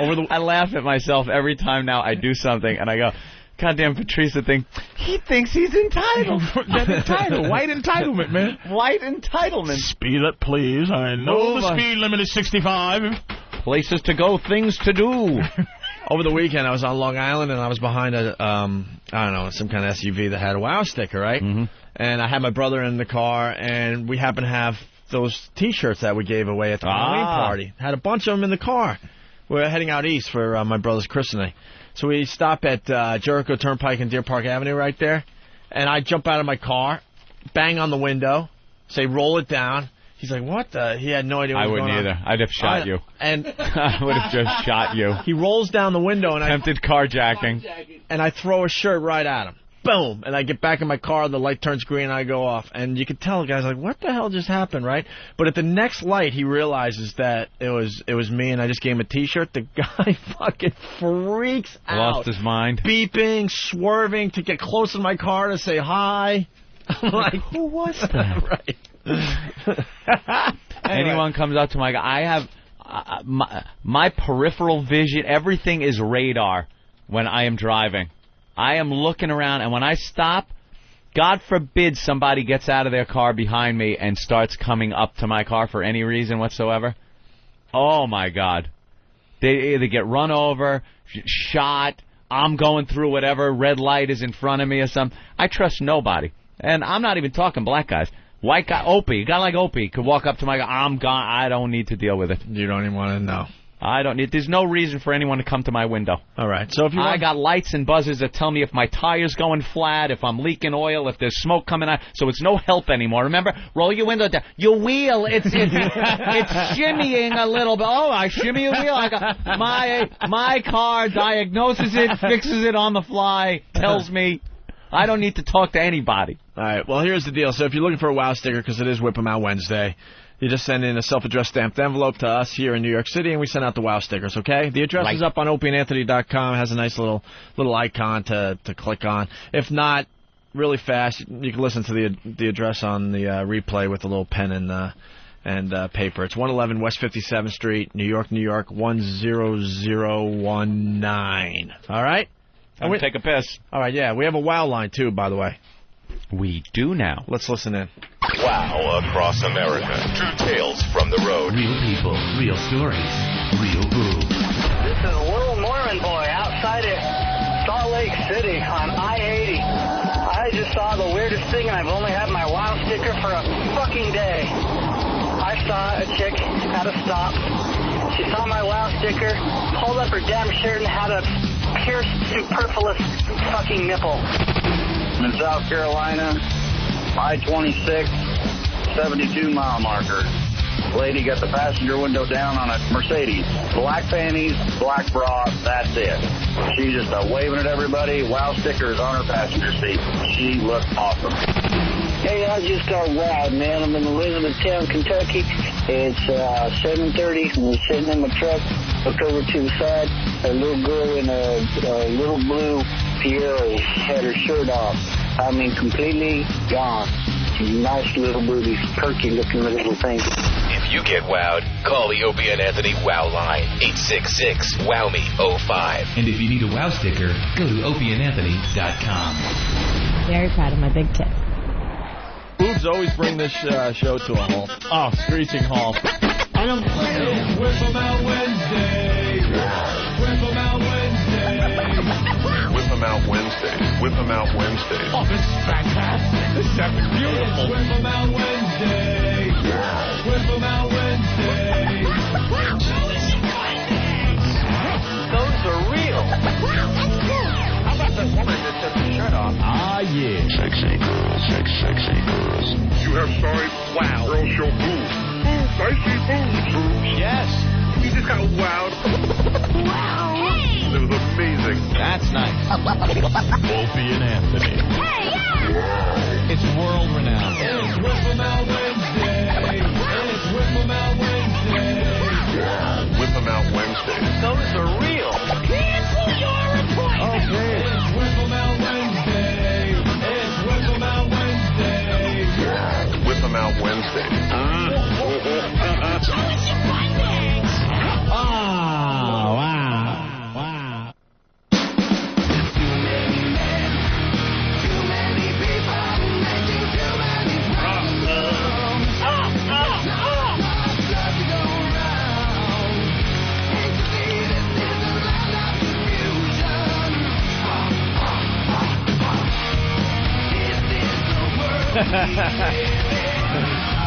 That's one of the big stories today. Patrice O'Neal in studio. That's Disturbed doing Land of Confusion, the old Genesis song. So what do you think of T.O.? Oh, Jesus, man. The Eagles saying bye-bye to Terrell Owens. One thing I know, he's going to have a job. He's the best wide receiver in the league. Yeah, it's not like he's out, you know. Yeah, he's going to get a job, you know. But he's apologized. He wants back. What a pussy, man. I was on his side, like, going, okay, there might be some... Because what's that other wide receiver that got kicked out of there? He was a bum, but he was real funny. Anyway, for Philly. He's gone, but he kind of was insinuating this the other day on ESPN that... Donovan is kind of like a wishy-washy kind of baby kind of dude. Like, he didn't really say it because he might want to go back to Philly. What is that guy's name? I forgot his name. But he was kind of on T.O.'s side, and I was going, you know what? T.O. might have some shit going on. They might have did something to him, some sneaky businessman shit that messes with you. You know what I mean? I'm going, I'm with T.O. on this. You know, fuck that. Football doesn't have any guaranteed contracts, which is horrendous, where you can get your face knocked off at any point. And then he gets on and he apologizes, which says, you pussy, you was bluffing. They called you bluff, and now you're like, sorry. It's like, it's now I'm like, come on, T.O., you fucked up, man. Excuse my language. Yeah. But it's like, come on, man. Come on, dude. Don't apologize, and then you might have had a chance of, like, having me be on your side, because then there's a story that's not out. But once you apologize for something you didn't do, no one apologizes for something they didn't do. Yeah, but I don't think he cares about you giving him his props or he just wants to play for another team. Respecting him. He just wants to play. But it's not even a thing about me respecting him. It's a thing about him, like, doing what he was doing all this time, crying and saying people don't understand me, and people did this, and when the real story comes out and all the goofy shit, and then he had his agent up there too. I wish I would have my pussy ass manager or agent. That guy talking like for me like that. Yeah, in the back like I'm retarded. He sounded like a lunatic. We got some of the audio here, but I haven't heard that. Yeah, T.O. just wants to play for another team. And the New York sports page here, they're saying, hey, Jets, wake up and get Terrell Owens. T.O., we don't care. That's exactly. And then I'm thinking, hey, that sounds like a good idea. But then I'm thinking the rest of the country that has, an NFL football team, they have the exact same story in their paper today, too. But he's only going to be able to go to any. I think having a black coach might help T.O. just to say, brother, I know what them crackers was doing to you. Go out there and get them to He's been broken. Like a wild horse. Oh, like a wild horse, they broke him. Don't you understand how hard it is to walk as a black man with your goddamn back straight with these crackers on your back? You watch. He's going to be Nigga, my spine is on fire. He's going to be well behaved now there, Patrice. Goddamn, they turned T.O. to yes, sir. Yes, sir. Yes, sir. They broke him. 4-game suspension? Hey, man, there was a time, Ed and I, we got broke. We were pretty damn cocky on top of the fucking world. And then it was all taken away like, wait, you could do that? We had no fucking idea, but we... And imagine it being broke us a little bit. Being white guys, you only tried to be broke once every 6 years. That's the white guy being broke. And just like T.O., we just wanted back in the game, man. We just wanted back in the game. But T.O., being black, you're going to be trying to be broke every day. Somebody going to break me. As soon as I leave this studio, somebody going to try to break me. As soon as they feel... I'm going to tell you what it is. Number one, again, being from Boston, number one problem white guys have with black guys? Arrogance. Any arrogant nigga, you will be attacked. Anytime that you're not like a happy to be there nigga, you are in deep shit. You know something, seriously, I don't think it's you got to be happy to be there. It's just It's just the frightening guy. It's the frightening black guy what black guy we're is afraid frightening of. anymore? How's T.O. frightening? He's worth $70 million. Well, he's not very frightening. All right, I'll give you that. He's not frightening. I'm just talking about the basic Joe walking down the street. Listen, the frightening black guy frightens black people. Does he? Frightening black people are frightening. Like there's always that face where you're biting the lower lip. You're biting the lower lip, and the eyebrows are going down. It's like, motherfucker. I'm sorry. What cartoon was you? Like what that nigga does that? Well, it's in a lot of the rap videos. I've always got robbed by a motherfucker smiling. Hey, really? How you feeling, man? Good to see you. Hey, you got the time? Give me your motherfucking money. Damn it, you got me, nigga. Good one. Is that what I got to be looking for? Excuse me, white man. What's the time, sir? It's 1 second. Nice Negro. And we've talked about that many times. You're right. Yeah. They're asking for directions. Next thing you know, you're waking up and hearing Christmas music in your hospital bed. Which way is north? And then all of a sudden, you hear Christmas music. You wake up, your family's over you in a hospital bed. That's the face. Yeah. Wait a minute. So if you see this coming, I won't be able to get close enough to rob you. Patrice, you just making it now? I'm ready to leave the studio. Hey, scaring the shit out of me. Hey. Yeah. You see me coming? Yeah, and I'm out of the. I'm out of the way. Motherfucker. At what age do you get to learn that face? Because you all do it. It's the face. It's the face to stay alive. That's all. All right. It's like, okay, I grew up in Roxbury. There's a finite number of hardness and like my face. I can make a face to survive in Roxbury. Yeah. I can't make a face to survive in the toughest parts of Brooklyn. My face isn't there yet. No. As a black man, you can say, okay, this dude right here. But this guy, this motherfucker. Like I can make a face for Harlem. I can make a Harlem face to stay alive. Like, you know, I belong here. But East New York. But East New York, I don't have an East New York face. I can't even fake a East New York face. Can't fake it. Yeah, I'm serious, dude. It's like there's a thing when it's survival. Yeah, look, I'm from here and do not. You know what I'm saying? I see it in the rap videos of the guys that aren't doing any of the rapping. Like there's one guy rapping, and all of the guys around him are they're making that face, and that face scares that. Oh, 50's got that. 50 got that face. Oh man. my 50, God, does 50 he have that? has a survival face. He has the face where you know that dude has the face of the toughest borough. Now somebody from the toughest borough might disagree because I've seen a couple of guys from East New York, and I've seen a couple of guys from Flatbush or certain parts of Queens. 50 has a real face. But he can also do the smile and how you doing, and then 50, fuck you up. There's some people that disagree with 50. 50 seems like he's, and that's the thing about it depends on that's the thing about me. Like a dude from Brooklyn cannot deal in Boston because of all the white people he got to deal with. Yeah. It's a whole nother system. Because you only deal with hard niggas in Brooklyn. Right. You don't deal with white people because the police really don't fuck with you. No. They just... New York police really do not... They're not a fucking with you kind of cops. You know what I mean? Like Connecticut. They just, what are you doing? Or these goofy towns, you know what I mean? Yeah. In New Jersey, where you can get pulled over just because they feel like it. New York, so dudes in Brooklyn, they do not, so it's all, their whole life is dealing with, what you looking at, nigga? What? Yo, son. Let me tell you something, dude. I'm telling you, yo. Like, you see this? This is my fake trying to get a part in a movie. Black guy. Like, I'll get a part, they go, wow, you were fearsome. But if they get the real motherfucker coming in like, nigga, let me tell you, there's some dudes in L.A. that you go, I've been to Compton, I've been to Inglewood, there's some dudes, that 1,000-yard stare, there's some dudes that just, you go, do not mess with this dude. I don't care because he can't fake it. I can fake it up to 190th Street, close to the Bronx. Right. I can get as hard as almost the Bronx.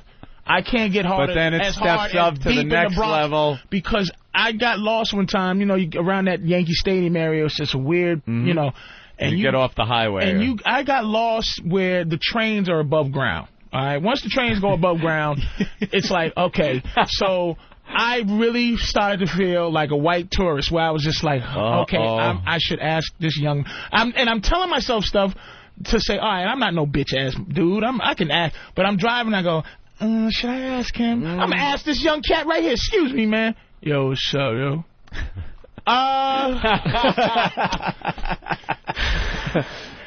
I hate to bother you. Do you know how to get to, do you know how to get back down? Because I think I'm facing the wrong way. I don't see New York. Usually from here you can see the buildings that point you towards Manhattan. Yeah. And it's like, yo, nah, no, yo. It's like, all right, good enough.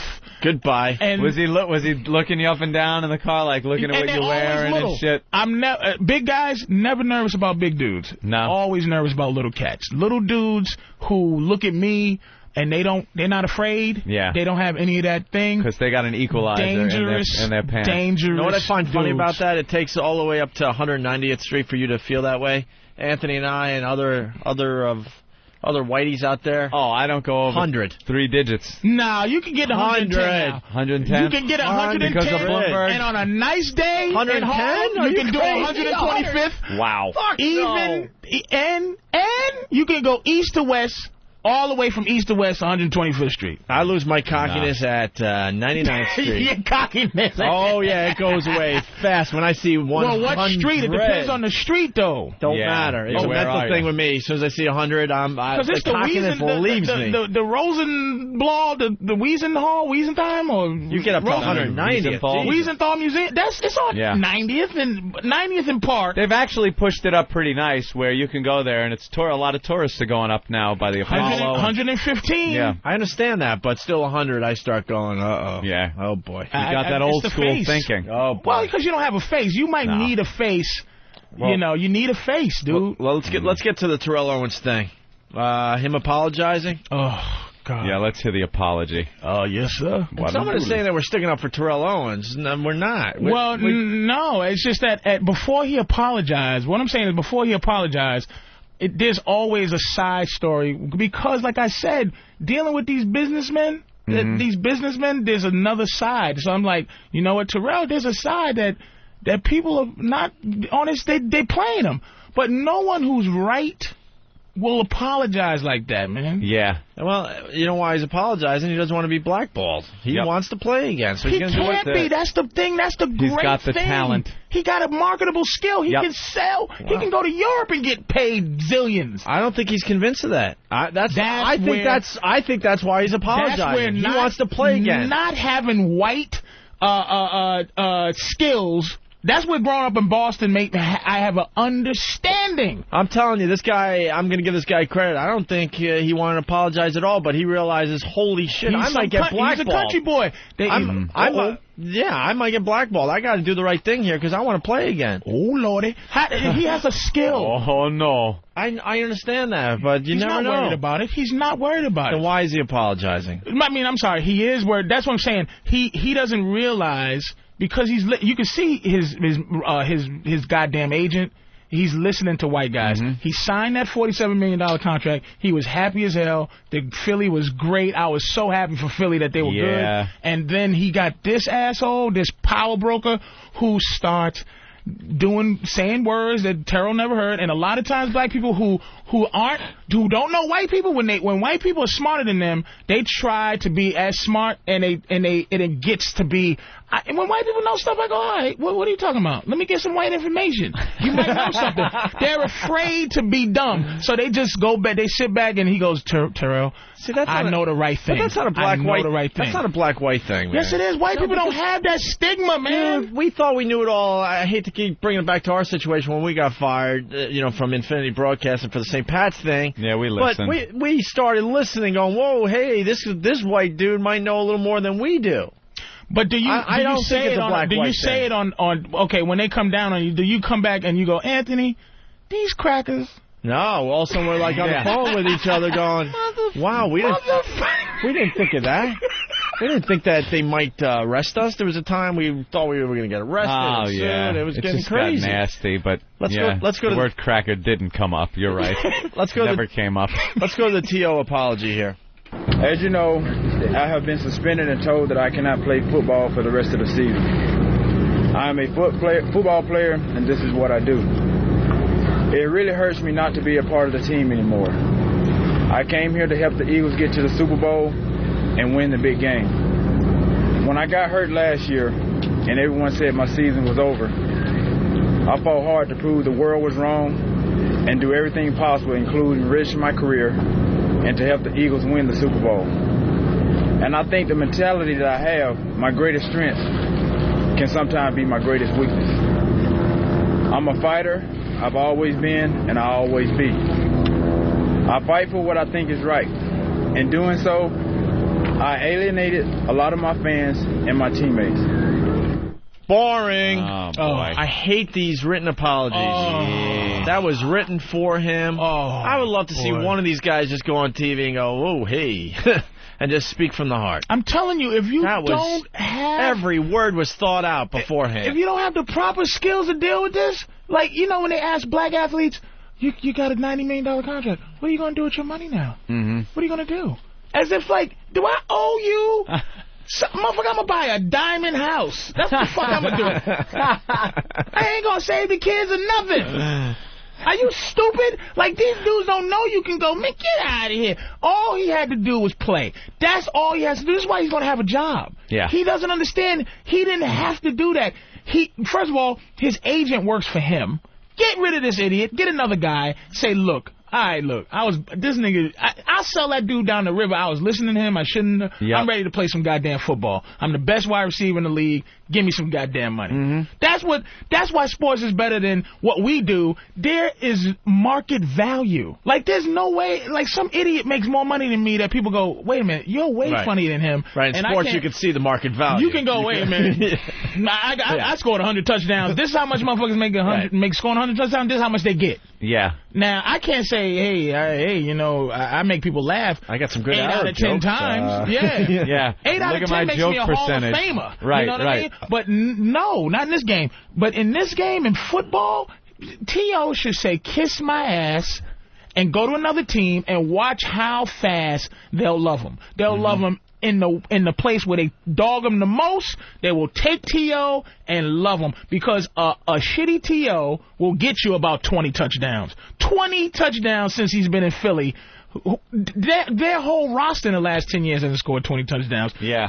Ever. So I'll take those. Yeah, I'm with you. Someone's going to take T.O. He should know it. I would love to see that. I would love to see that. His agent scared him, T.O. His white guy in his corner, that his white shield of protection. Who, by the way, is looking out for himself. Looking out for himself. And not his player there. His white shield, he said to him in a room, T.O., it's looking bad. You should go and apologize. Yeah, he wants to make sure he's going to still get some checks coming in. Absolutely. From Terrell Owens, without a doubt. Terrell did not know how to tell that guy, shut up, stupid Rosenhaus. You blew it for me, asshole. Right. I'm listening to you, and now look at me. Yeah. Here's the agent. He's here to make sure, on the record, that people realize he is sorry. He wants to play football. He's a great person. I believe in him. There are a lot of his teammates that believe in him. He needs to be playing. Yeah, I see it your way, Patrice. I'm telling you, Terrell Owens should just be on TV, staying as cocky as he has. I've been faced with arrogant nigga shit I'm a big giant loudmouth. So I know what you gotta be like. Hey, you gotta be. It's appreciation kind of thing. You gotta never know. You never gotta feel like you're included. Yeah. More agent talk. Terrell's goal this year was to win a Super Bowl as a member of the Philadelphia Eagles. That has never wavered. That's his goal. He hopes to do that. This is very unfortunate that he's been sidetracked. But hopefully you'll all help us get back on track. Because the bottom line is, I don't believe the media's been fair to him. There are players in the NFL who are arrested who violate the program when it comes to drugs or substance abuse, and they are not punished as seriously as he has been. There are players who do not get criticized as heavily by the media who do very significant things. He hasn't broken any laws. He hasn't broken any rules. Oh boy. Ghetto rule, 190th Street rule number 1. You don't snitch on anybody. He just snitched on a bunch of guys. He's trying to put off the heat. What kind of ass? And then he said Terrell was sidetracked. He didn't say we got sidetracked. Terrell got sidetracked with his nonsense, dumb stuff. He leaving Terrell out there dry. I like how he chummed the water and started the feeding frenzy of the press. They were all blah, blah, blah, blah, blah, blah, blah, blah, blah, blah. They all had a question that he wasn't answering. Oh, man, that dude, Terrell. But it's not Terrell's fault. It's miseducation, and I don't mean books. I just mean Boston. Drew, why won't you let him talk to us right now? Terrell has made his statement. He has said what he believes. I am here responding to it. He has said everything that needs to be said. What more do you want to know? Let me just say, and another reason is because what they want to know is how Terrell Owens really feels. And he was a statement that was prepared for him. He was sitting behind him, just quiet. Yep. Letting this guy talk for him. Which amazed me when I was watching this whole thing. I was expecting him to just snap and go, all right, say something. Look, this seemed like a good idea behind closed doors, but fuck this. Move out of my way. Give me the mic. This is what I want to say. Oh, did you see his face, though? If you watch his face, it's a distant, thinking face. He's not even there. As Rosenhaus is tripping out, T.O. is with that distance. You ever look at somebody and you're not even looking at him? You're just looking straight at him. But if the person starts going, ooga booga booga, you'll be like, huh? What happened? T.O. is thinking about what did I do, man? Yeah. It's like, why am I in this position? How could you go this? When he broke his leg last year and came in the Super Bowl, T.O. was now the greatest athlete in the world.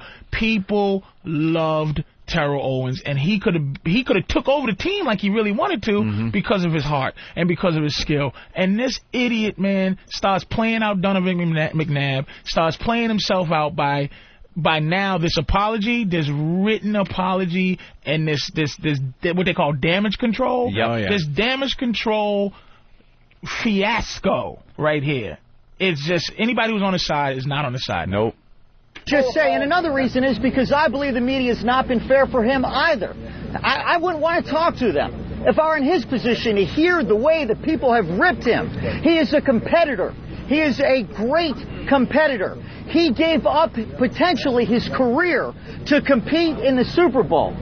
He did that as a member of the team. He did that for the Eagles, for the fans, and now he's getting ripped, called selfish. This is not about him being selfish. He's a genuine, honest person. He never intended to offend anybody at any time. Why did you read that? He gives that. This is the thing that another thing that I say to black people out there: practice unemotional speeches. We have to practice how to be detached from our emotions. Now, if T.O.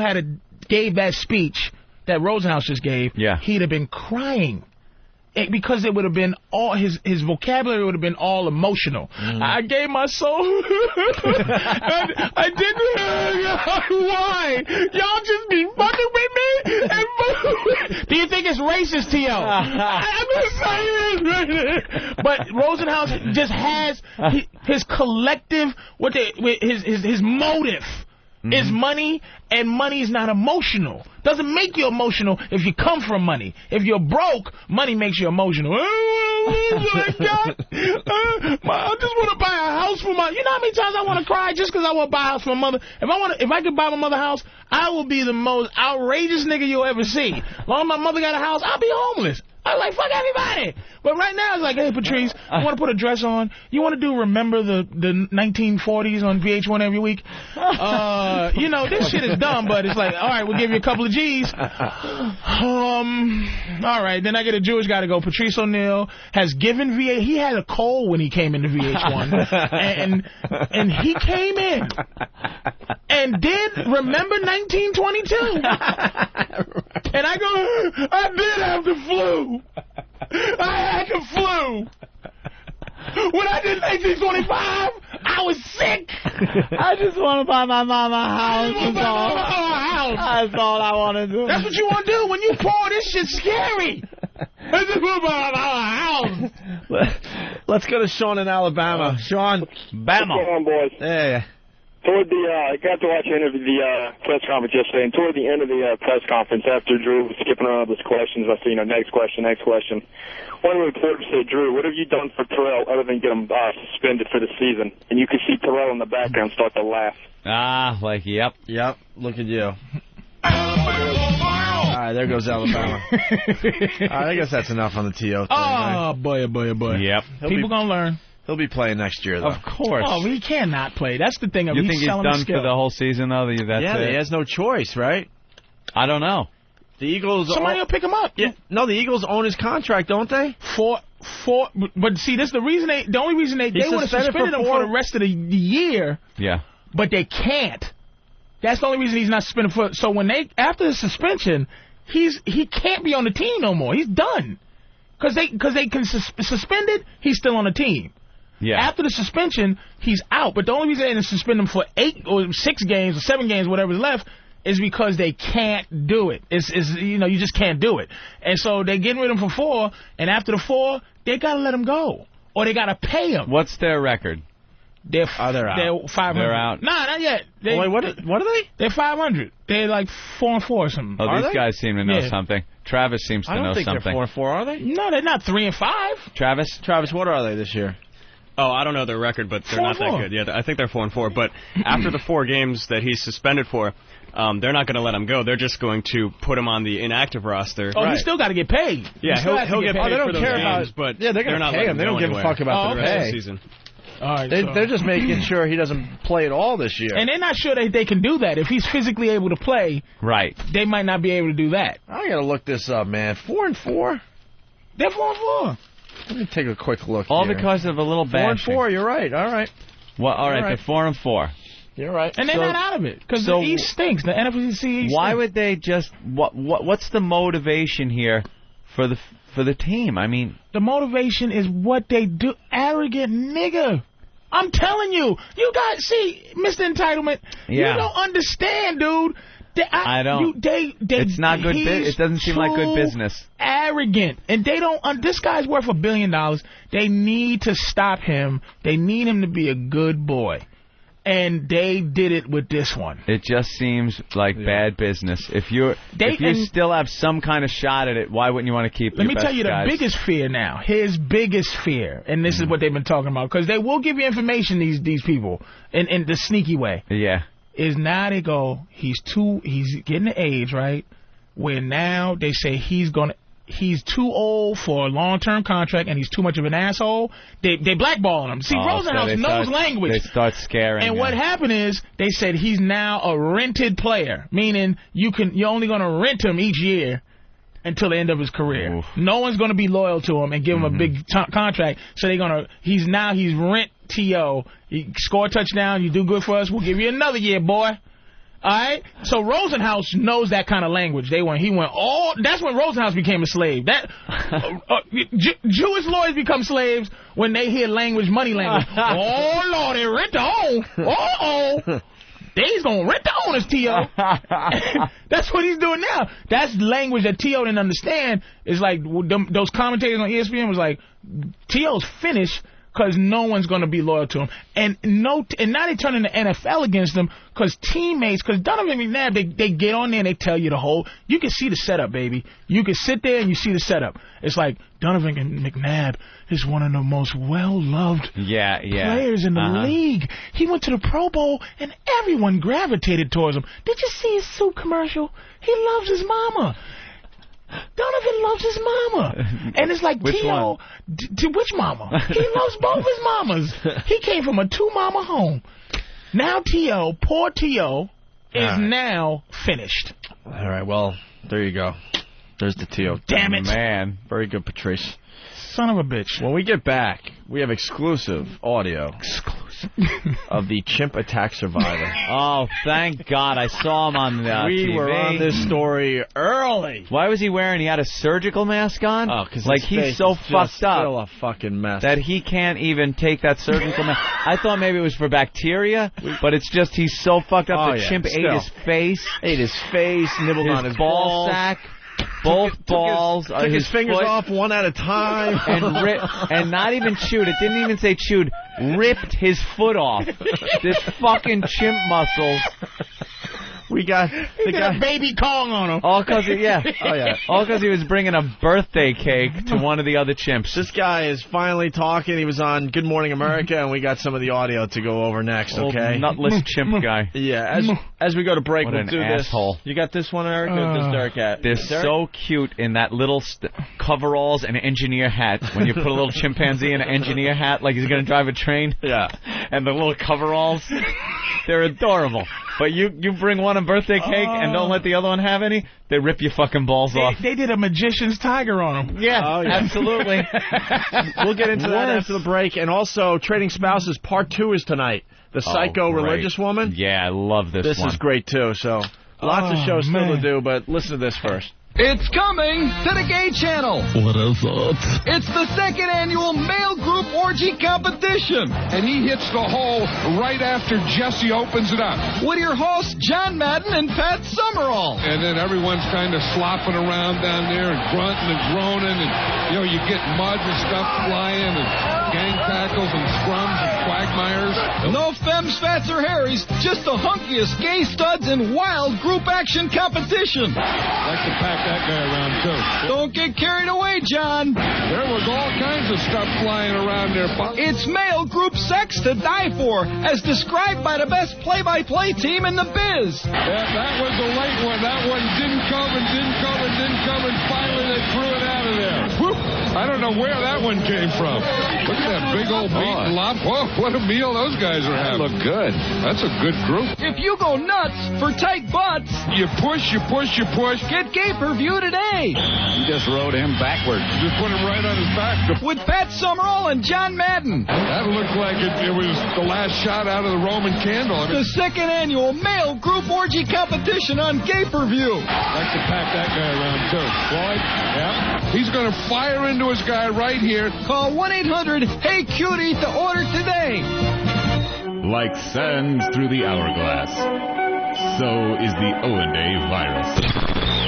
But can I honestly say anybody rips me off? I mean, when I hear the same exact bits done, that's how I say it. I mean, what about WOW? That's totally their idea. Oh, there you go. Okay. There's something new. Well, and then... There's something new. You know what? I used to do that in Washington, D.C. Tell him, Fred.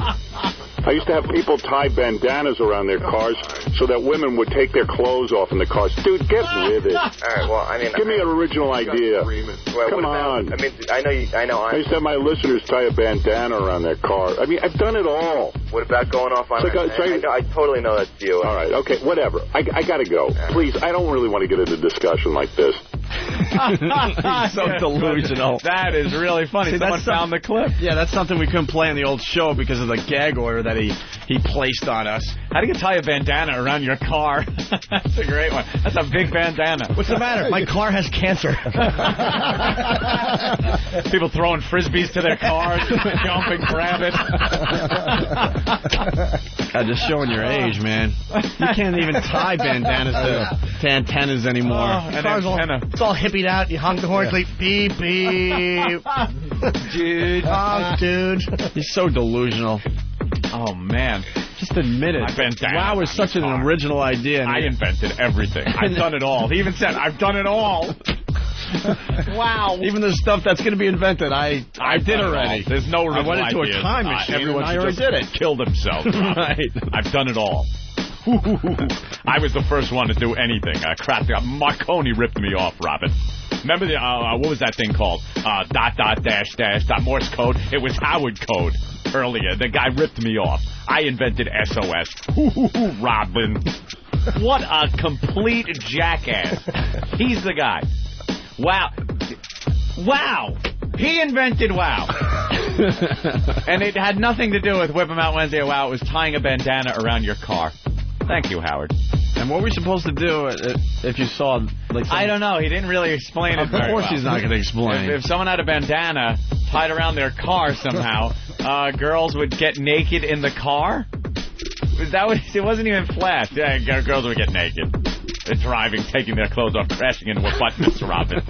I invented traffic accidents.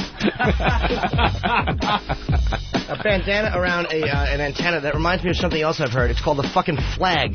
That's not exactly somebody's fucking invention. I invented that, Robin. They say Betsy Ross did that. I sewed the stars on. Ooh, it was all me. I don't care. I don't care. I honestly don't care. I don't care. I invented the bandana with me. Opie and Anthony, the virus is spreading. Rich Voss Live. Hey, it's Voss, Midget Fingers. November 15th through the 19th. Punchline San Francisco. Myself and Bonnie McFarlane will be working there. No, of course we'll be. You know, why can't I do fucking promos? I stink. November 15th to the 19th. Punchline San Francisco Voss, all right? For more information, go to richvoss.com. I guess I'm supposed to be funny doing these things, aren't I? Yeah.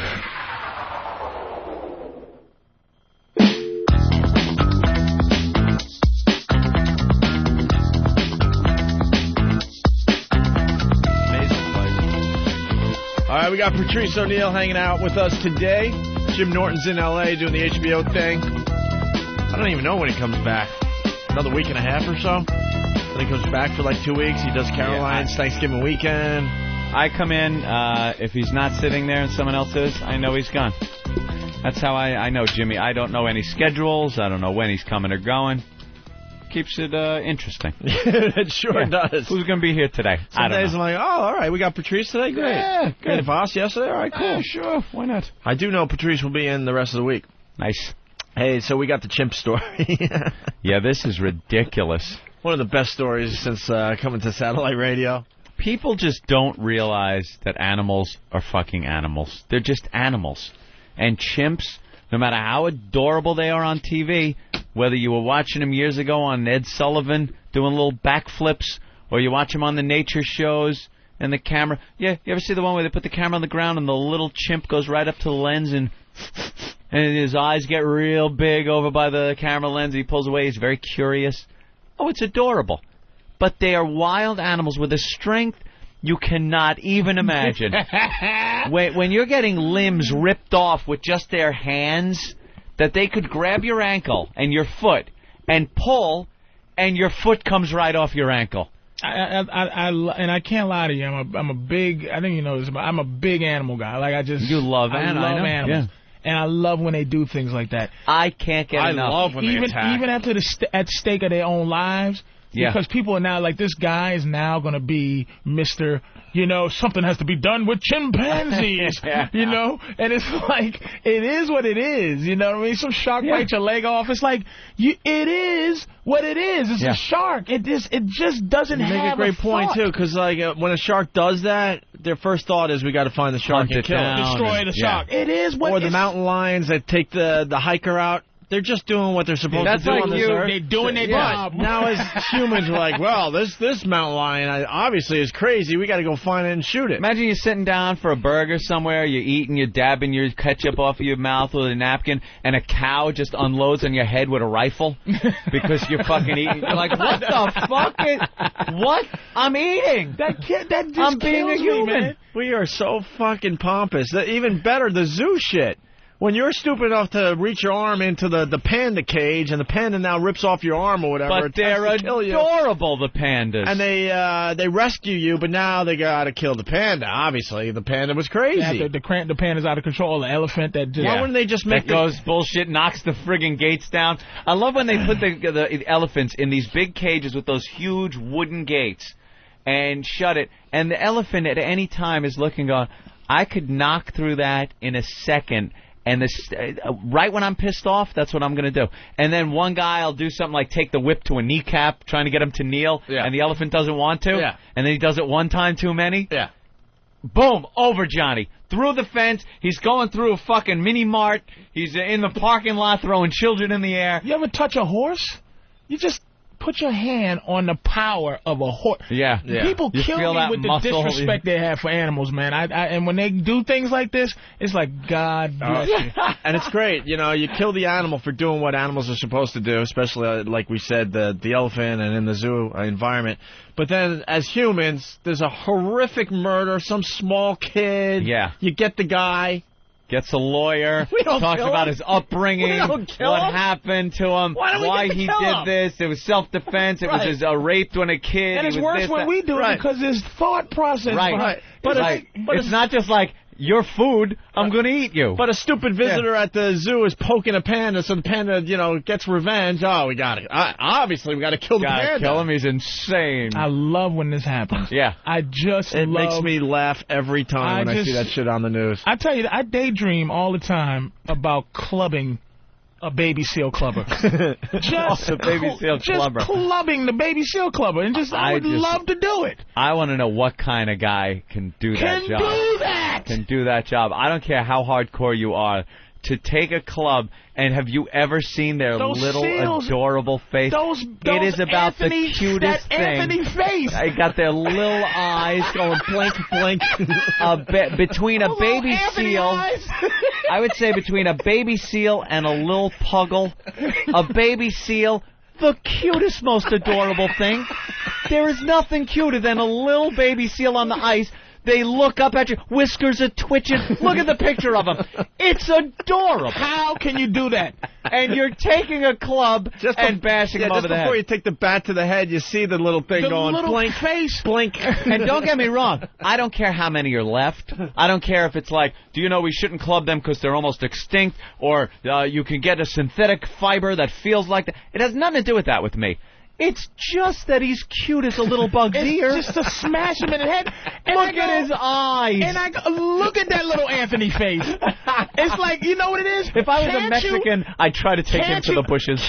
Can't you put chloroform on his face? Something. Can't you chloroform him? Can't you just... You know, he's so cute, you could probably just sing him a lullaby, and he'd go right to sleep. How can you do that? I don't know. Adorable. I don't know. I couldn't even club a rhinoceros. It's like a big ugly rhino. Like he just goes, ow! You'd wind up, hit him once, he'd be all hurt, and you'd be, oh, I'm sorry. I'm sorry, Rhino. I'm sorry. Rhino, he just goes, what's that all about? Why? Listen to this guy from Tennessee. Tim? Yeah. Hey. Yeah. Back in the 40s, in the town where I live at, they had a elephant that went crazy during a circus and killed like 5 people. They hanged the elephant from a train crane because it was the only thing big enough that they could use to kill the elephant. Yeah, they gave him a hanging. They hung him. They hung that boy. I did hear about this. I don't remember. It wasn't Jumbo, was it? No, it was called Murderous Mary was her name. Ain't that a goddamn Murderous Mary. Ain't that a bitch? Hey, there's a picture that Eric found of a guy getting ready to club a seal. Don't show me What that, is that man. guy thinking? Don't show me that. Does he go home and take his kids to soccer practice? It's looking up at him. It's talking to him. I've been alive for 35 years, and I'm going to tell you something. Remember that show that used to come on, Those Amazing Animals? Yes. Oh, yeah. It's the #1 thing that's bothered me in my entire... I don't have visions of things that's left in my head except for that. Those Amazing Animals. And what bothered me was not only that, is that the mother seals scream. Yes, when that's happening, man. Yeah. All right. Let's get to the chimp. One of the worst things. I would love to club a dude. Well, here's a little payback from the animal world. God bless this It's monkey. the guy. What show is this on? Good Morning America. Good Morning America. He was sitting there. They were interviewing him for the first time, I guess, live. Thank you, Oh, Chimp. it's just the cutest thing. Look at that little head. You just want to take your index finger, go under his chin, and scratch it. Because you know the eyes would shut halfway, and its nose would twitch. I hope the other monkeys, every time, they just do this in solidarity. Put the fist in the air. During monkey feeding time, they just do the 1972 Olympic fist. Rip your balls off, too, motherfucker. All right, feeding time. Fuck you. Chimp power. Chimp power, baby. So here's the story. We got to get into this because the audio is really good. Yeah. What is the story? They used to own a chimp. Own this chimp, right? Not the same chimp that attacked them. Oh, really? No, they owned another chimp. The chimp got a little rambunctious around the house once it grew up, got a little violent, so they took it to this chimp preserve, or place where you could take chimp farm. The chimp farm. Well, on this chimp's birthday, they visit the chimp and whatever. So on this chimp's birthday, they brought the chimp a birthday cake. So they go into the enclosure to give their chimp the birthday cake. There's other chimps in there that are a little pissed off, I guess, that they're bringing this chimp the birthday cake. Run over, bite the woman's finger off. They bit her finger off.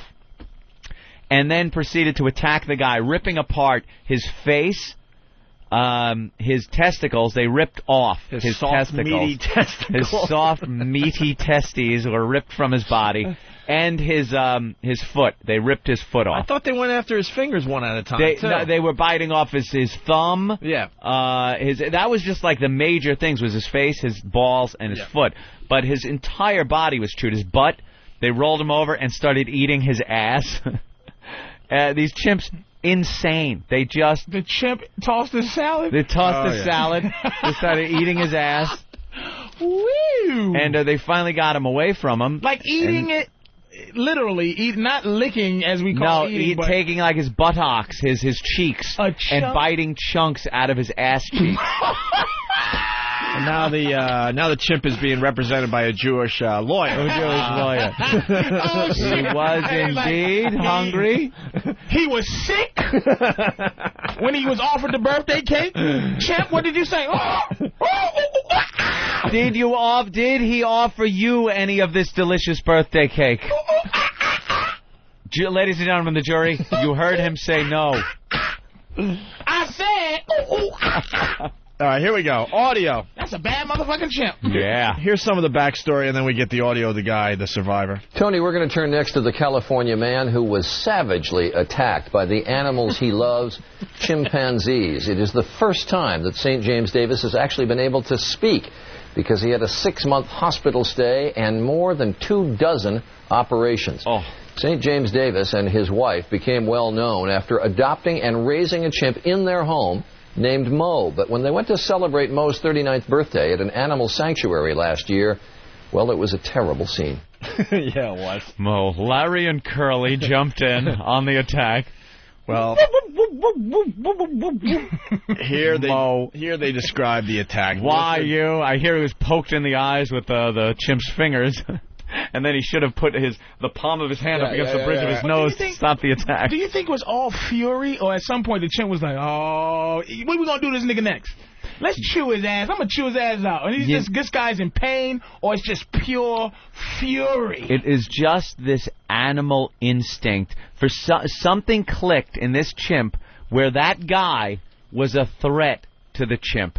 In some way, shape, or form. Sexually, a threat to his superiority among the other chimps. There's something that kicks into that chimp mind, and there's no sitting him down and going, dude, the chicks are yours, man. Take the cake. I'm leaving. I'm getting in the car. And the chimp is sitting there going, shaking his head. Oh, okay. Real Greystoke shit going on. on. That shit is so primal and goes back so far behind before we were even rolling out of caves. That shit was there. This goes deep into the DNA. There's no reasoning. We haven't even discovered that part of the DNA yet. Dude, there's plenty of girls here. Dude, hey, no, I understand. They're your chimp girls. I'm not here for the chimp girls. Oh, okay. All right. Then we're cool. I'm diabetic anyway. Yeah, I don't know. Keep the cake. Keep the cake. Baby. All right, here we go. They describe the attack. Do they describe the eating of the balls on Good Morning America? We'll have to say. It's a little risque. Last March, a visit on Mo's birthday took a violent and tragic turn when 2 chimpanzees in nearby cages attacked St. James, mauling his body and face, nearly killing him. After months of intensive care, including an induced coma to help him heal, St. James finally returned home, disfigured but not disheartened from his lifelong love for Mo. Boring. Lifelong mauled love his face, for Mo. Mauled his face and his body. They don't talk about the eating of the ass. No, he's ripping off of his balls.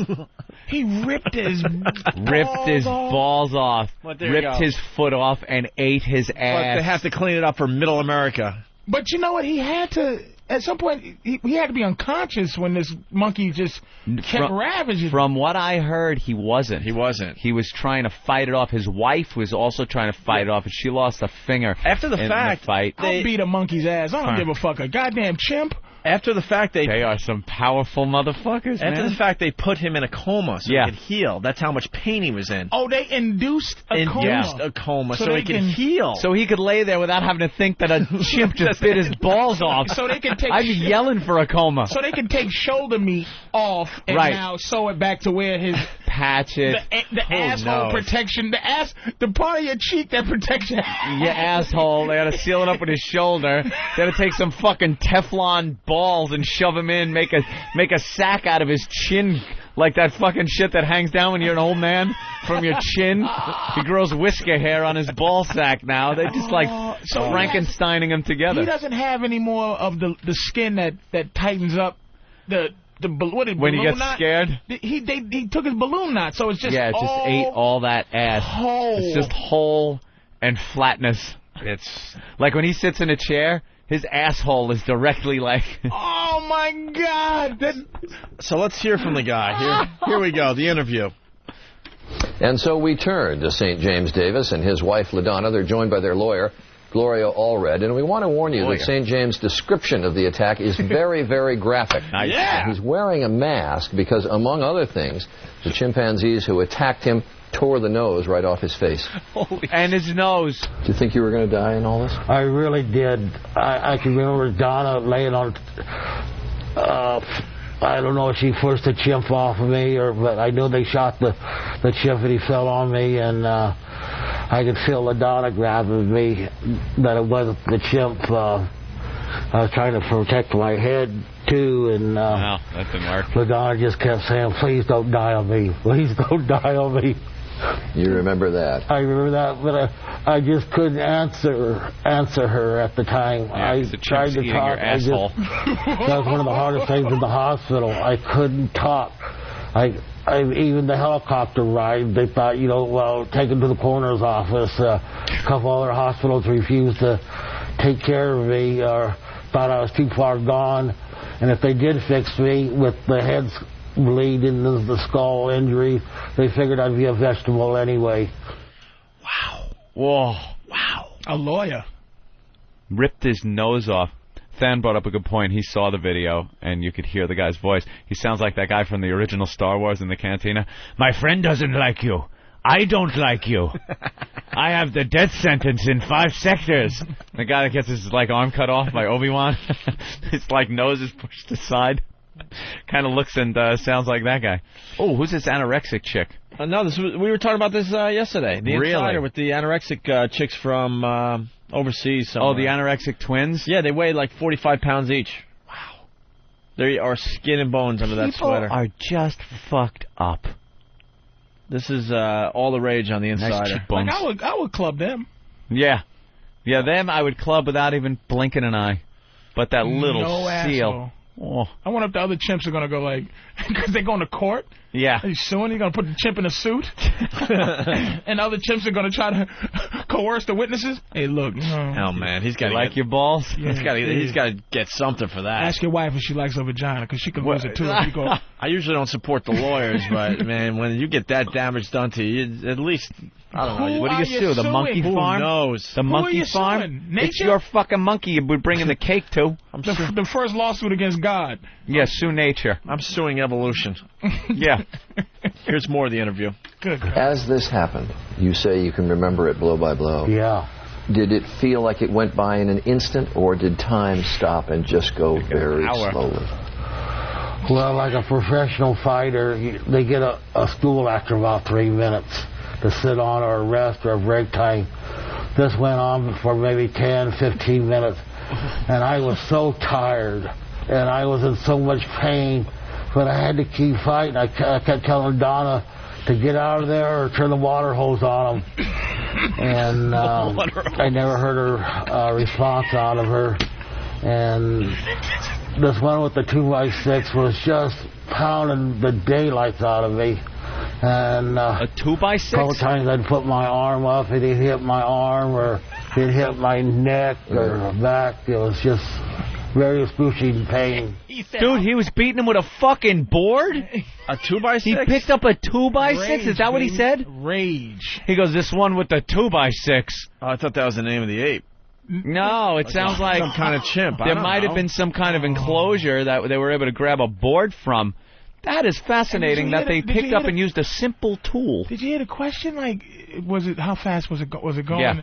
It's like is it over in an instant? It was going like this way. He was chewing his asshole out. Get the hose. Get the hose. He's eating my ass. Oh, that's slow motion. That's slow motion shit. It took 3 minutes to say hole. And my ass.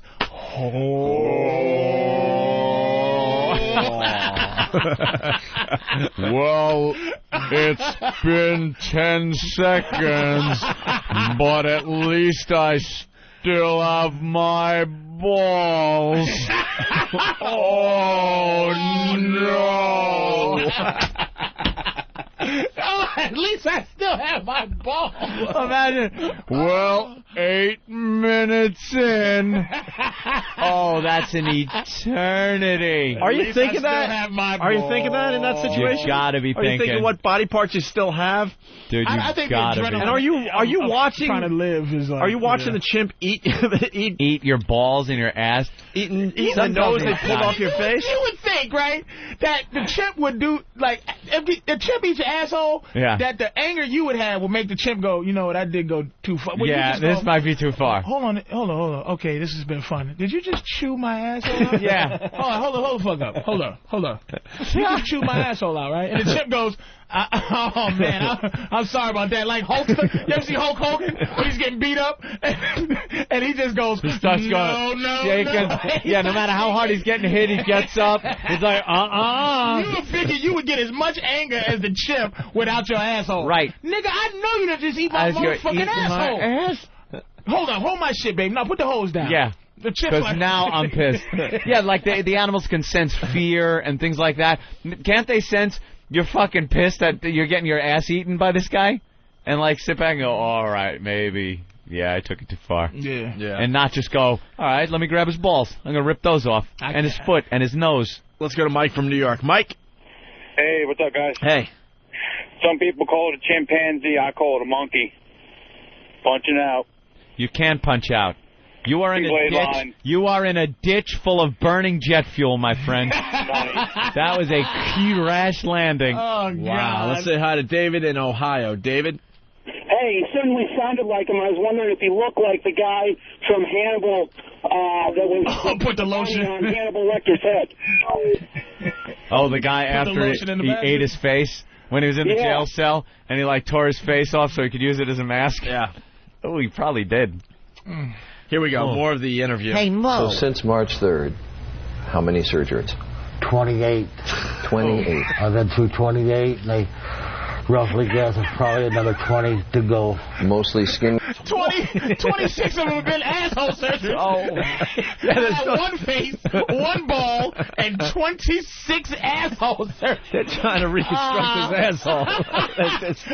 Call in an asshole specialist from Sweden. Oh. Colin Fruit Gang Huckleman. He's a professional chimpanzee asshole. We're bringing in our best ass man. We're flying him in.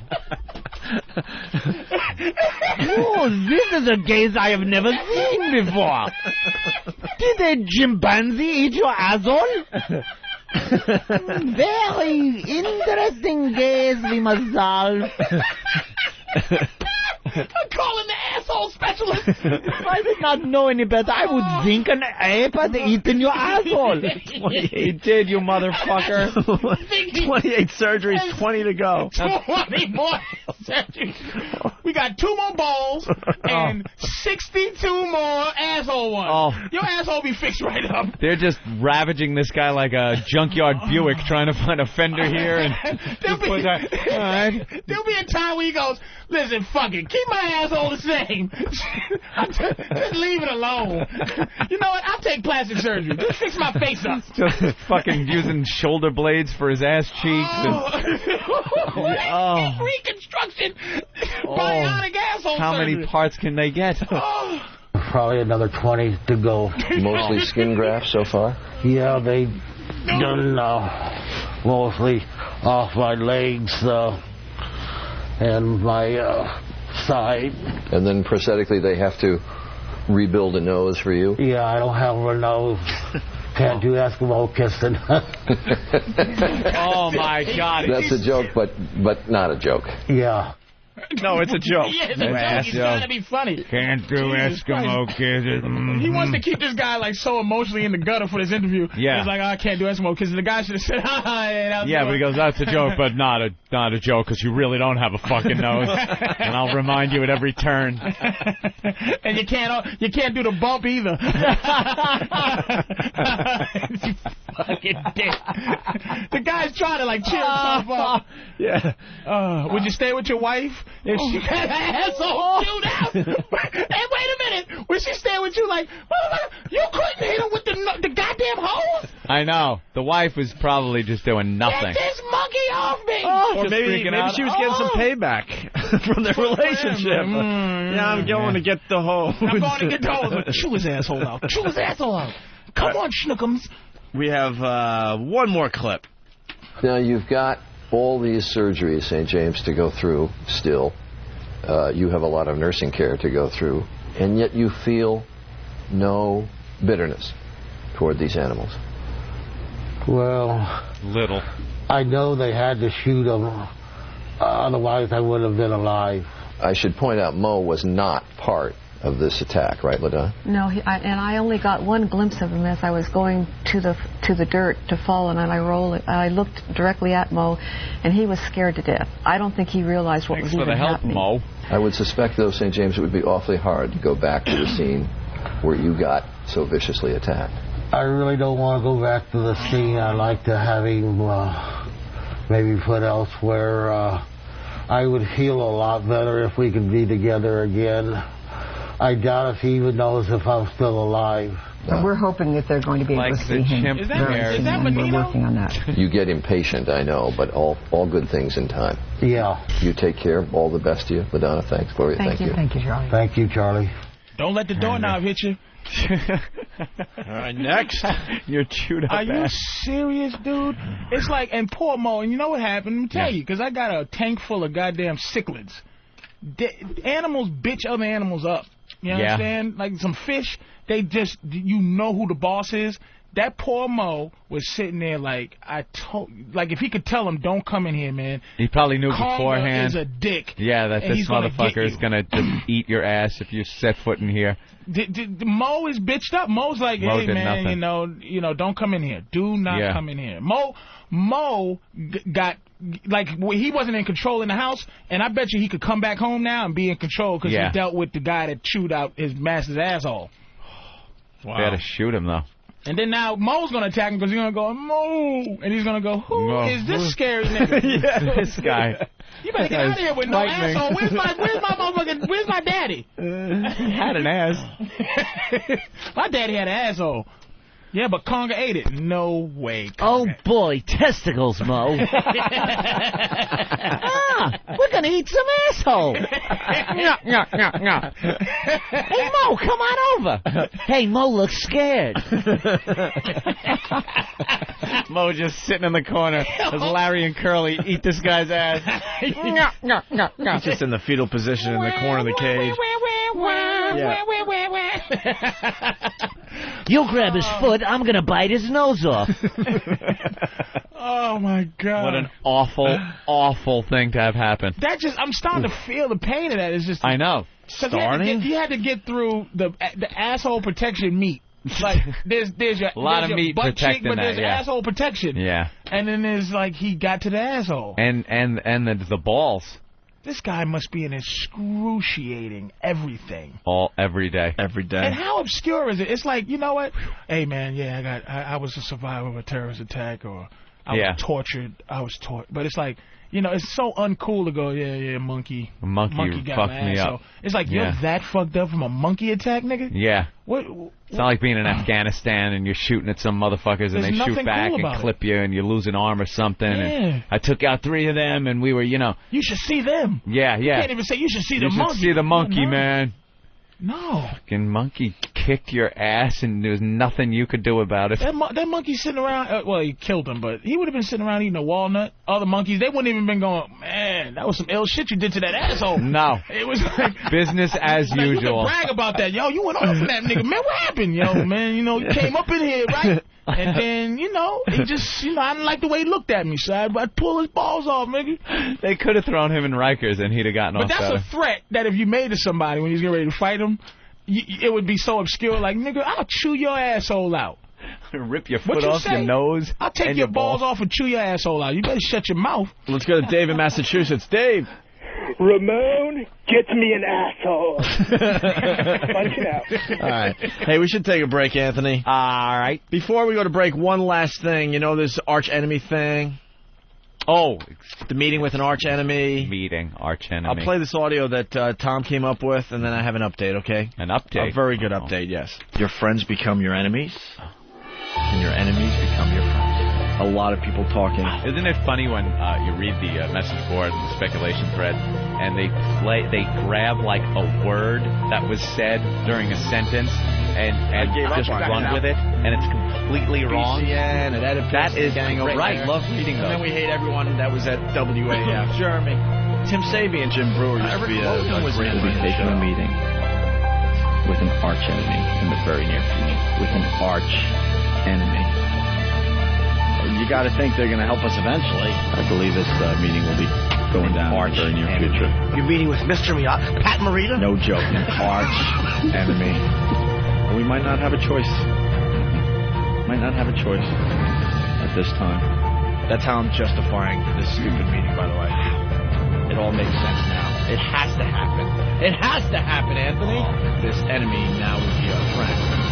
Beyond AM, Beyond FM is XM. It has to happen, Anthony. You lose all your friends, and then your enemies become your new friends. The arch enemy? Yes. Will be revealed on Friday. Friday? On Friday. Ooh, the big reveal. The big reveal will be on Friday. Mm-hmm. Oh, yeah. Oh, yeah. This definite? Huh? This is definite? Yeah. Mm-hmm. I believe that's when the press release goes there's out. A press release. Oh, yeah. Mm-hmm. The archenemy has been hired. Oh, it's been done. The archenemy has been hired. When's the meeting? Before or after the press release? Probably after now. After now. Feeling a little bit under the weather. Had to cancel a lot of meetings. Didn't the meeting have some influence on whether this person was coming on board or not? It will all be revealed Friday. Be revealed. Very dramatic. It's crazy. This is what it's all about.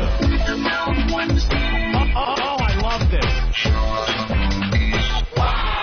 T-show 36 double D's. T-show 36 double D's. Shoving your breast in everyone's face. 36 double D's. T-show 36 double D's. Oh, wow. He just won't hurt down. Won't hurt down. He just won't hurt down anywhere. With the Mount Wednesday. She'll flash. She'll flash. Hey, I'm all for it. She'll flash. And there's boobs in your face. I'm all for it. With the Mount Wednesday.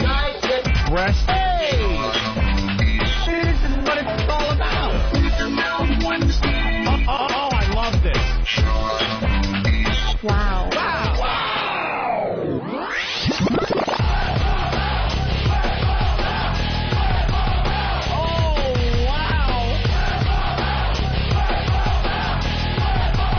Whip them fuckers out. This is fantastic.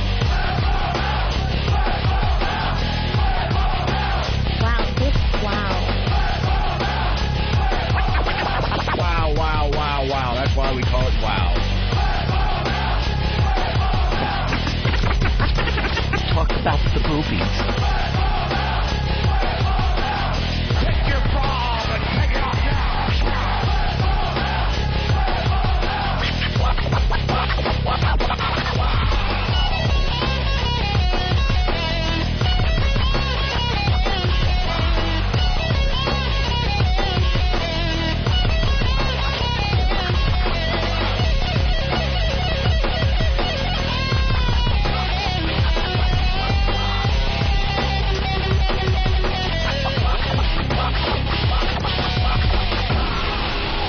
Hey.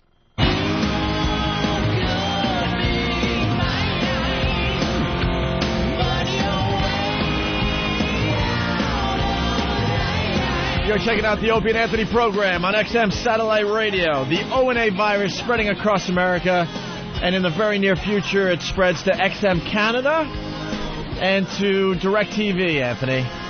Isn't that great? That is very, very cool. We'll be heard all over Canada and on DirecTV. We're already international online. Yeah? You get XM online. We've heard from people in Iraq. We had some dude from Nova Scotia. He didn't get on the show, but he was calling in. We didn't get to him in time. 911 audio from the tornado thing from Indiana.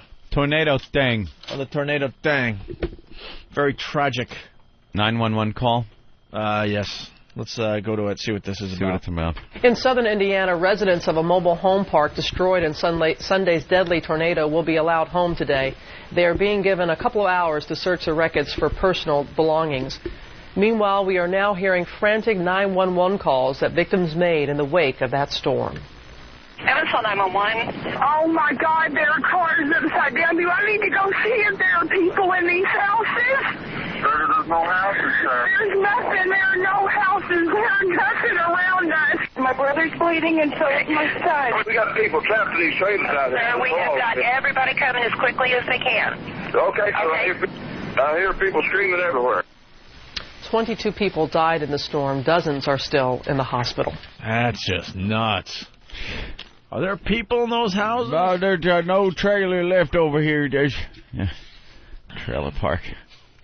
Is this God's thing? Is this God's will again?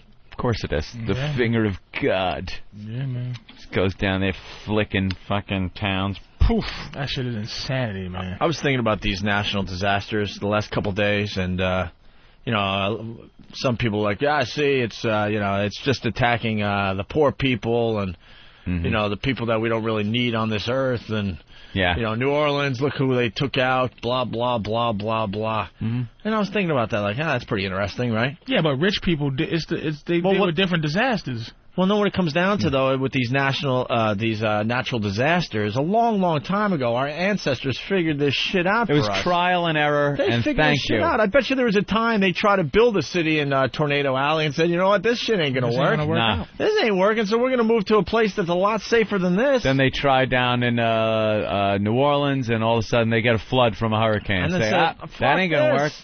That ain't going to work. We got to stay away. Maybe we'll move a little further up the coast. The educated people with the money South figure Florida, this. Let's face it, South Florida's not a whole bunch of poor people. You know what I'm saying? No, but they get the hurricanes. Yeah, the hurricanes are serious business. But see, the whole Florida thing is a new phenomenon. I mean, with the old people moving down there. Well, what, 30 years? Not much more than that, but I'm talking about this other shit. Our ancestors, people that we have no idea what their names are in our own families, figured this stuff out. Fires, man. Fires always burning up some rich people, and mudslides is always it's rich people dealing with mudslides. That's California. California with the earthquakes and the mudslides. There's really nowhere you can go. You might as well abandon the state. Yeah, but then that comes down to people just saying, I know the risk, but man, look at the view. Fuck it. Beautiful. I'm gonna go for this. I'm talking about as a whole society. They decided not to build New York City in the middle of Tornado Alley. They knew it just would never work. New York City has a day after tomorrow coming very soon. What? One of those gigantic tidal waves is on the way here. Ice Age tidal wave thing. Shut up. As soon as the Canary Islands fall in the ocean. Yeah, exactly. I watched that shit. It's on the way here, man. The butterfly flaps his wings over Africa. And the side of the Canary Mountains the Canary Islands are gonna fall in the ocean. Make it a tsunami. And it's gonna be a giant tsunami. We even figured out all the risks a long time ago. Yeah, that may happen, but come on, stop. And we're on a fault line. Stop. New York City's on the fault line. Yeah, but those 113th and between 113th when was the last time and 46th Street there's a fault line? When was the last time you felt a shake, rattle, and roll? Earthquake. Every once in a while you wake up and say, "Hey, we had an earthquake last night." Really? Did you feel it? No. Feel a thing. Some dopey broad in the middle of some suburb felt it. We got something natural, something coming. 18 feet of snow. Something delicious is going to happen. Unnatural shit. Yeah, but we figured it all out. We figured out the odds. We don't live in where it snows like a mother and all that. And I'm happy about that. A long time ago, we started paying attention, going, all right, well, wanted a little warmer. We get fucking 767s. That's what we get. But the weather was a lot different, man. There's a lot of things happening. Industry causes a lot of bad weather, man. Like, Yeah. There's hurricane. There's been 26 Category 12s.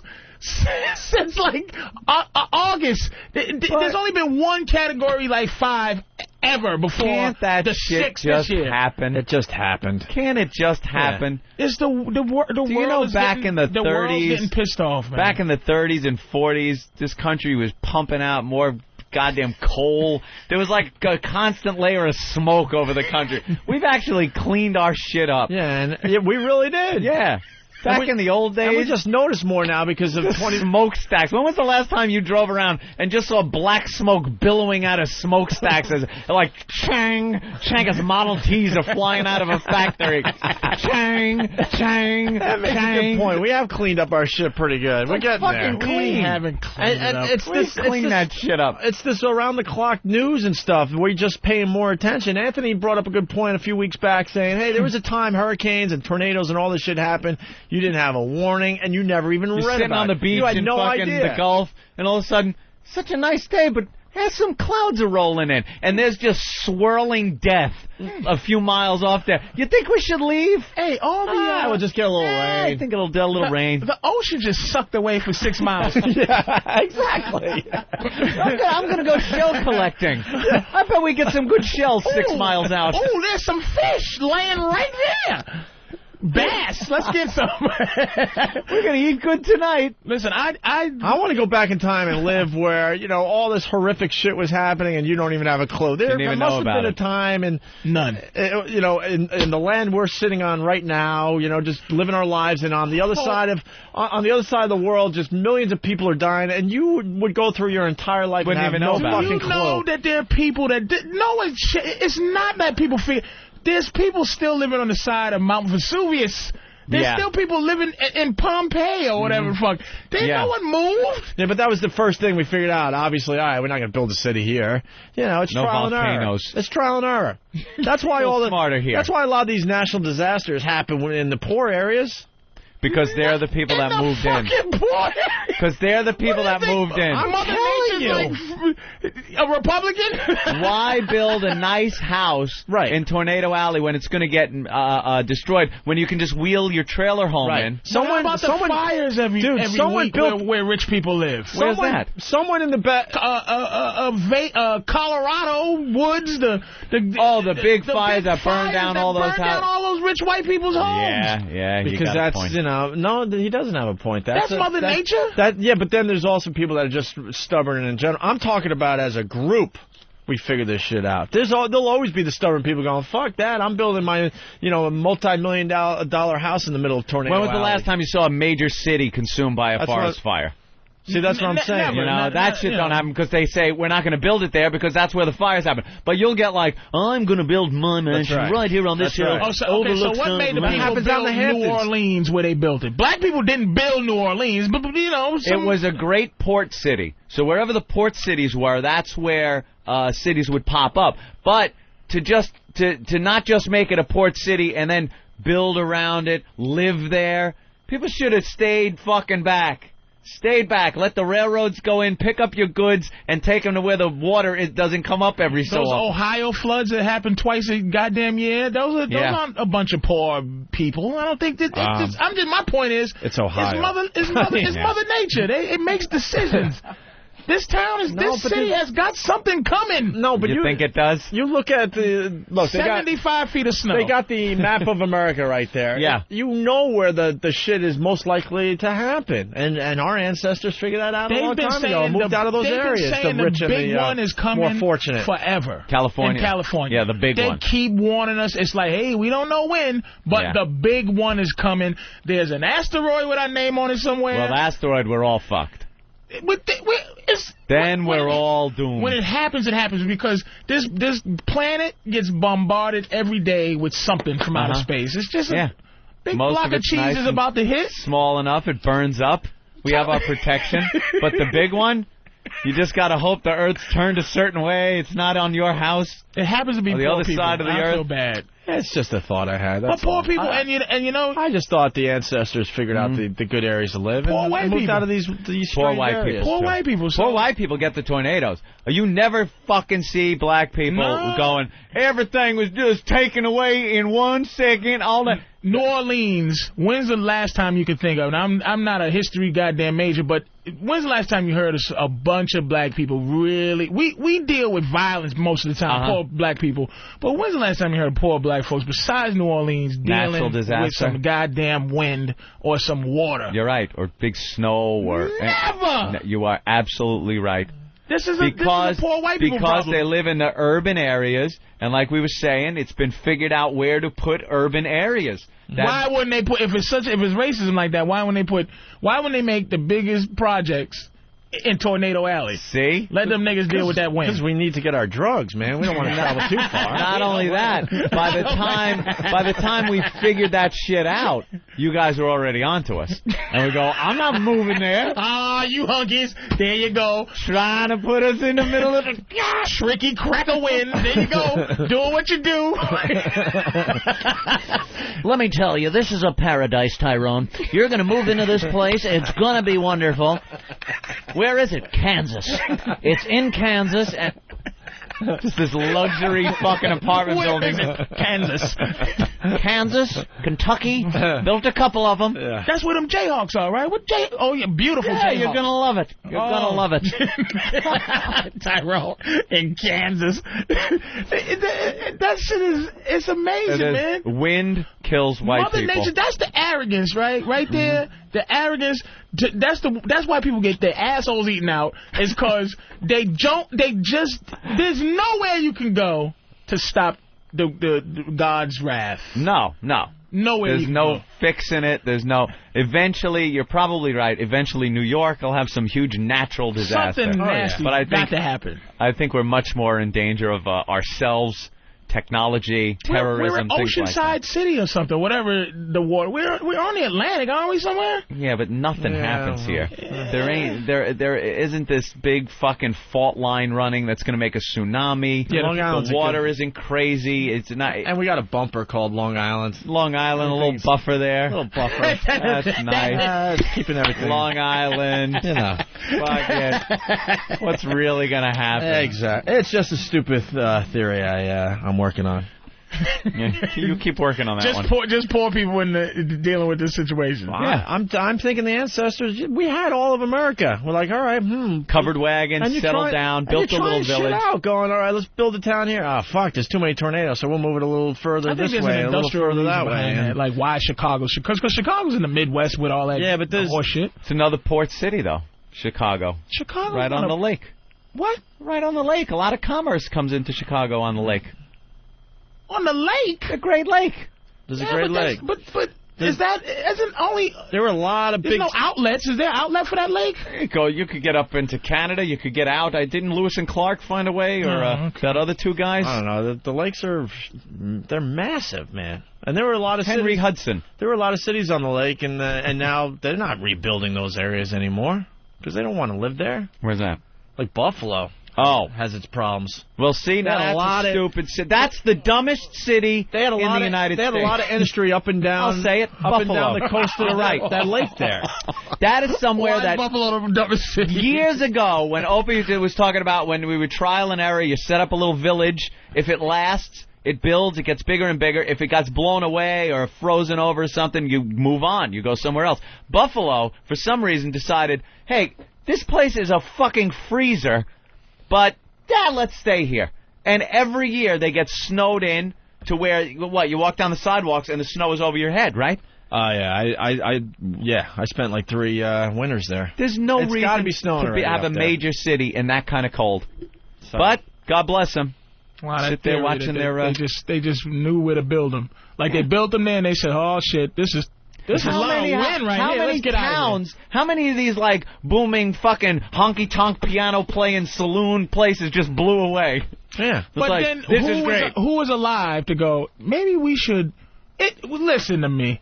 It would take too many years for trial and error to go. Couple of hundred. You know what? That's where the Doppler comes in. That's where you go. Oh, that people move now. They didn't move then. They stayed. No, I think their town blew away and they said, "Fuck this! And the architect Pack up died. the wagon. Yeah. We're going." Yeah, we're gonna. And then they'd hook up somewhere else. We're gonna move to higher ground or what have they talk to some people and go, "Did your town ever blow away here?" And they go, "No." All right, we'll build. Then they lick their index finger and go, "Okay, weather report. This feels okay here. All right, the finger 5,000. The finger 5,000. This took hundreds of years, and I think we're still trying to figure that out. Still trying to figure it out. Yeah. Definitely.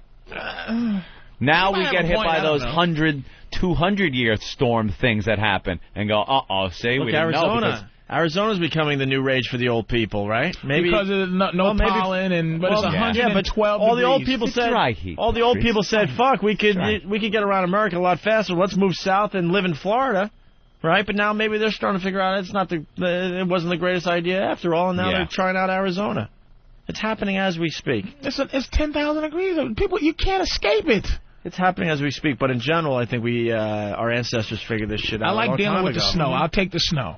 I feel comfortable that even if there's some evil snowstorm, that we could still make it. You've been to L.A.? They don't have a lot of large buildings. Well, because of the earthquakes, man. Yeah. Well, there was a time they were building large buildings. And they kept being knocked down, saying, what the fuck are we doing? San Francisco had to be knocked down a few times before they realized you can't just...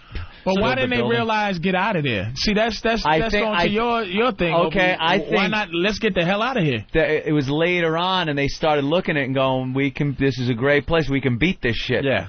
Now let's start putting shock absorbers in the building. We are pompous. And stuff. We can beat this shit. We can beat this shit. Yeah. So we'll just build shorter buildings. Shorter buildings. And that's our problem. We can beat this. You might as well just live as best you can. But everyone jokes about Tornado Alley and, why don't they leave? It's just poor people. They're just... That can't just go. Where else are they going to That's what they got. That's it for them. You just can't just get up and go when you're poor. And if you don't have a big extended family somewhere, where are you going to go? I'm just, you know what? I think I'm going to go on to New York. Let's rustle up the horses and ride out of... Jed, pack up the car. We're going to New York. What businessman that owns a big company is going to take the chance to build like a huge Walmart in the middle of Tornado Alley? Seriously. Well, there are a few of those, but... Well, you think, okay, let's take it when they finish building the new World Trade Center, right? Yeah.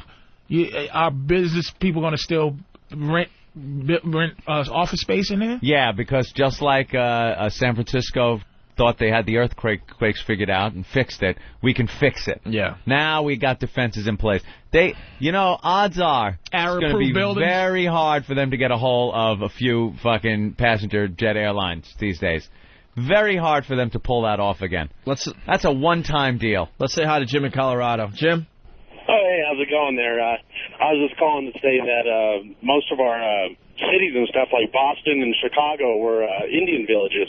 Yeah, the Indians and they've been here for quite some time. They had a few hundred years themselves to figure out where to live. Yeah. That's right. And then we killed them with killed those motherfuckers. I'm glad he said that. That's funny. And we murdered them all, took their land because they said, damn, these Indians are living pretty damn good. They did all the work for us, and then we swept in and said, this is a good place to live. Don't build here. Winter, no buffalo come.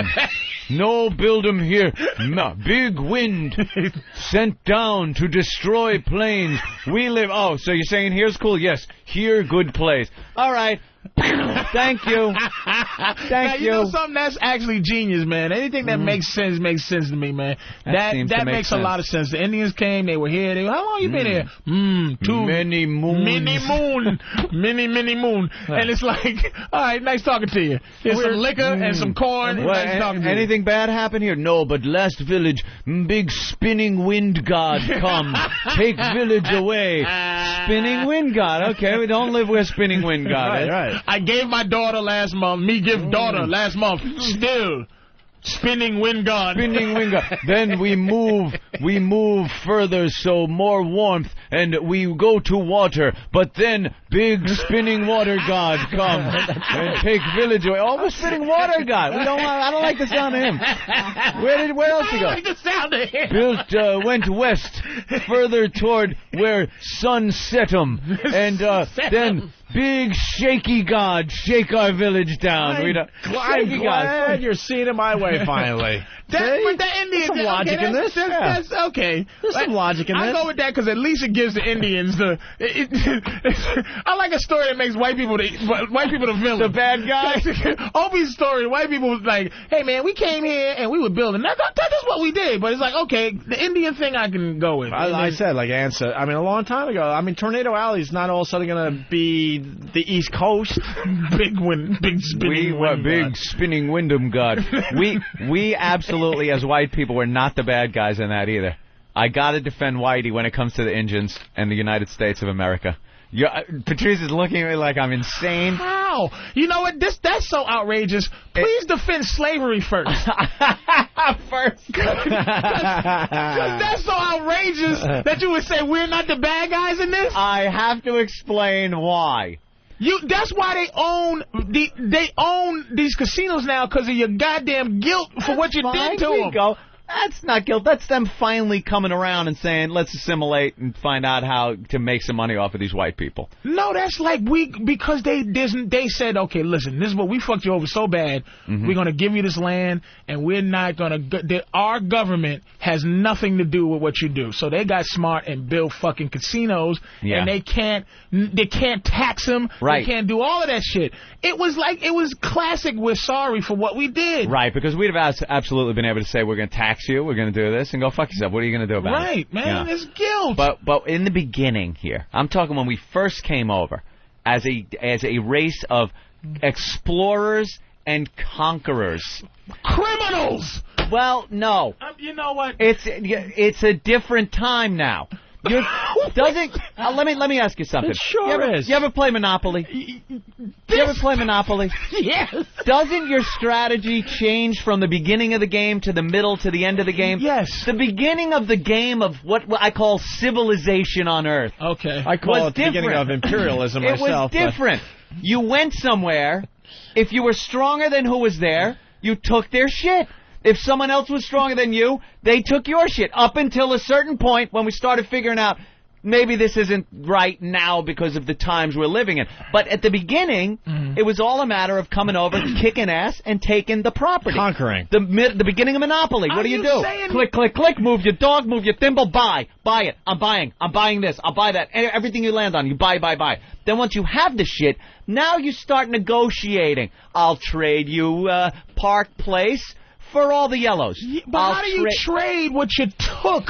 It's the beginning of the game. Yeah. You're a conqueror. You're leaving your nation, going to some unknown land. Those weak engines. That was the time. If they can't hold their shit. The criminals came from England with muskets. Criminals. And pellet ball these poor people who all they had to do was relax. They didn't know their turkey. They could have come here, and there could have been 50-foot giants with laser beam eyes and kicked their fucking ass. The balls they had to come over here, not knowing who was over here. You motherfucker. It was their luck that there was some fucking travoid dragon not invented the wheel yet, motherfuckers. You know what, Anthony? Master Johnson was an adventurer. I just realized that. It was a stroke of luck that there were people that hadn't even invented the wheel yet that was sitting here hunting, living off the land, that we could come here and kick their ass and take their shit. But that's not a defense for It is absolutely. That is what was happening in the world back then. It was the norm.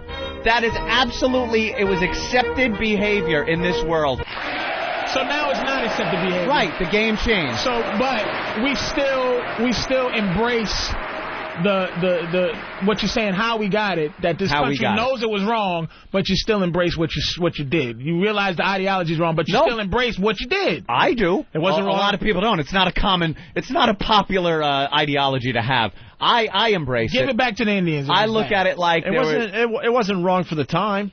No, you hopped on ship. That's all the rage, conquering. It wasn't conquering. That's what people did back then. What are you doing? I'm an explorer. I'm a conqueror. Yeah. That was pretty much it. When you look back now, it looks a little ugly, sure, but at the time, it wasn't wrong. Balls you had to have to hop on a wooden ship. Take a couple of months to cross an ocean. Why? When you was relaxing in Spain. Because you needed more land. To send your people where? To kick some ass, to be the top dog. But there was never immigration till 1900. The criminals. Let me tell you. How could you be a criminal when there was no one had a say on who owned what? Because England threw the stinking pilgrims out. That's what Australia is. Australia is a prison colony. A bunch of criminals that England got rid of. This country was founded by criminals. There's no explorers. No, Australia's different. The criminals were sent over there. And so they were sent here. The pilgrims were fucking criminals from England. Right. They were having problems with the English government. They were adventurers. Oh, yes, they were. You know, they get the fuck out of our country. That's what they were. They weren't like explorers. Okay, I'll give you that they were get the fuck out of our country, but they were explorers. They didn't know what was in there. They didn't know what was over here. They were thrown out. If I throw you out the house, okay, here's what they call homeless people now. Homeless people should be called explorers. Because you throw a motherfucker out, it's like he's an explorer now because he lives in a box 80 blocks away. Hey, this motherfucker just explored 12th Avenue. I invented 12th Avenue. You know I found it. I found it. They weren't explorers. They were sent over. Columbus was sent over as an explorer to explore the New World. He was a conqueror. I give you him. And he didn't even conquer everybody, but he was a conqueror. Well, that guy was a conqueror. Hey. England was conquerors. How about the tribes in Africa? You don't think they were doing the same shit? They're still doing that shit. Yes, those motherfuckers are still cutting each other up. You don't think the tribes in Africa are looking for better places to live? And can I be honest with you? I'm going to be honest with you two white gentlemen. Yeah, I'm going to tell you something about my history. Yeah. One thing that I never grasped, and I have to grasp, somebody has to teach me this, is how because that's the first thing white people say when it comes to slavery.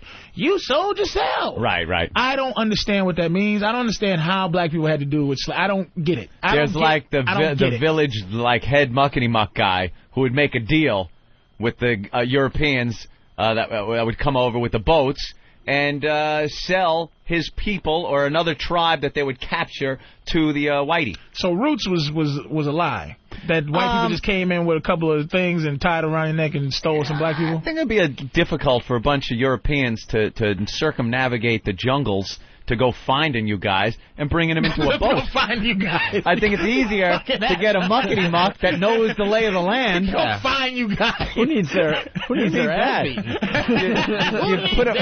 You put a middleman in there. He knows where the good spots are. You go risk getting your ass eaten. You think I could stay on the shore here close to the boat? Come run out the jungle. They eat assholes. Don't go in there. Motherfucker, fuck that. And don't come back, nigga. Make a deal with somebody that knows the lay of the land. Y'all just accept that shit. White people always think a way to absolve themselves from guilt. It's like, hey, that's what they was doing back then, conquering. Hey, y'all, we made deals. Once we figured out you guys actually were human beings, then that's when the problem started, and it had to be remedied, and slavery had to be abolished. But at first, I don't believe slavery. I don't believe slavery. This could. You gotta give us. I don't think it was personal at first. Right. It's business. Because now I just don't think that black people aren't slaves because anybody became good people. I just think, what you gonna do? Have a nigga fax something? Fax this nigga? Or hey, we got educated. You gotta give us a break, man. Like word process this shit, motherfucker. You know what I mean? It's like I think that it became. It just reached a point where slavery wasn't a viable thing anymore. It wasn't because I don't think that we're not slaves because it's such a wonderful place now. It is what it is. It's just no place for it. When the cotton gin came around and it could pick thousands more pounds of cotton an hour than a black guy. It was like, hey, who needs slavery? Nice talking to you. And I'm not saying, it wasn't racist, because that was one of the things implemented to keep us in control. Yeah. You know what I'm saying? It was also Lincoln's idea of fucking the South. Right. The South ran on slaves. And you take that away, and now you're fighting a war with the South. All of a sudden, you take away what does their work.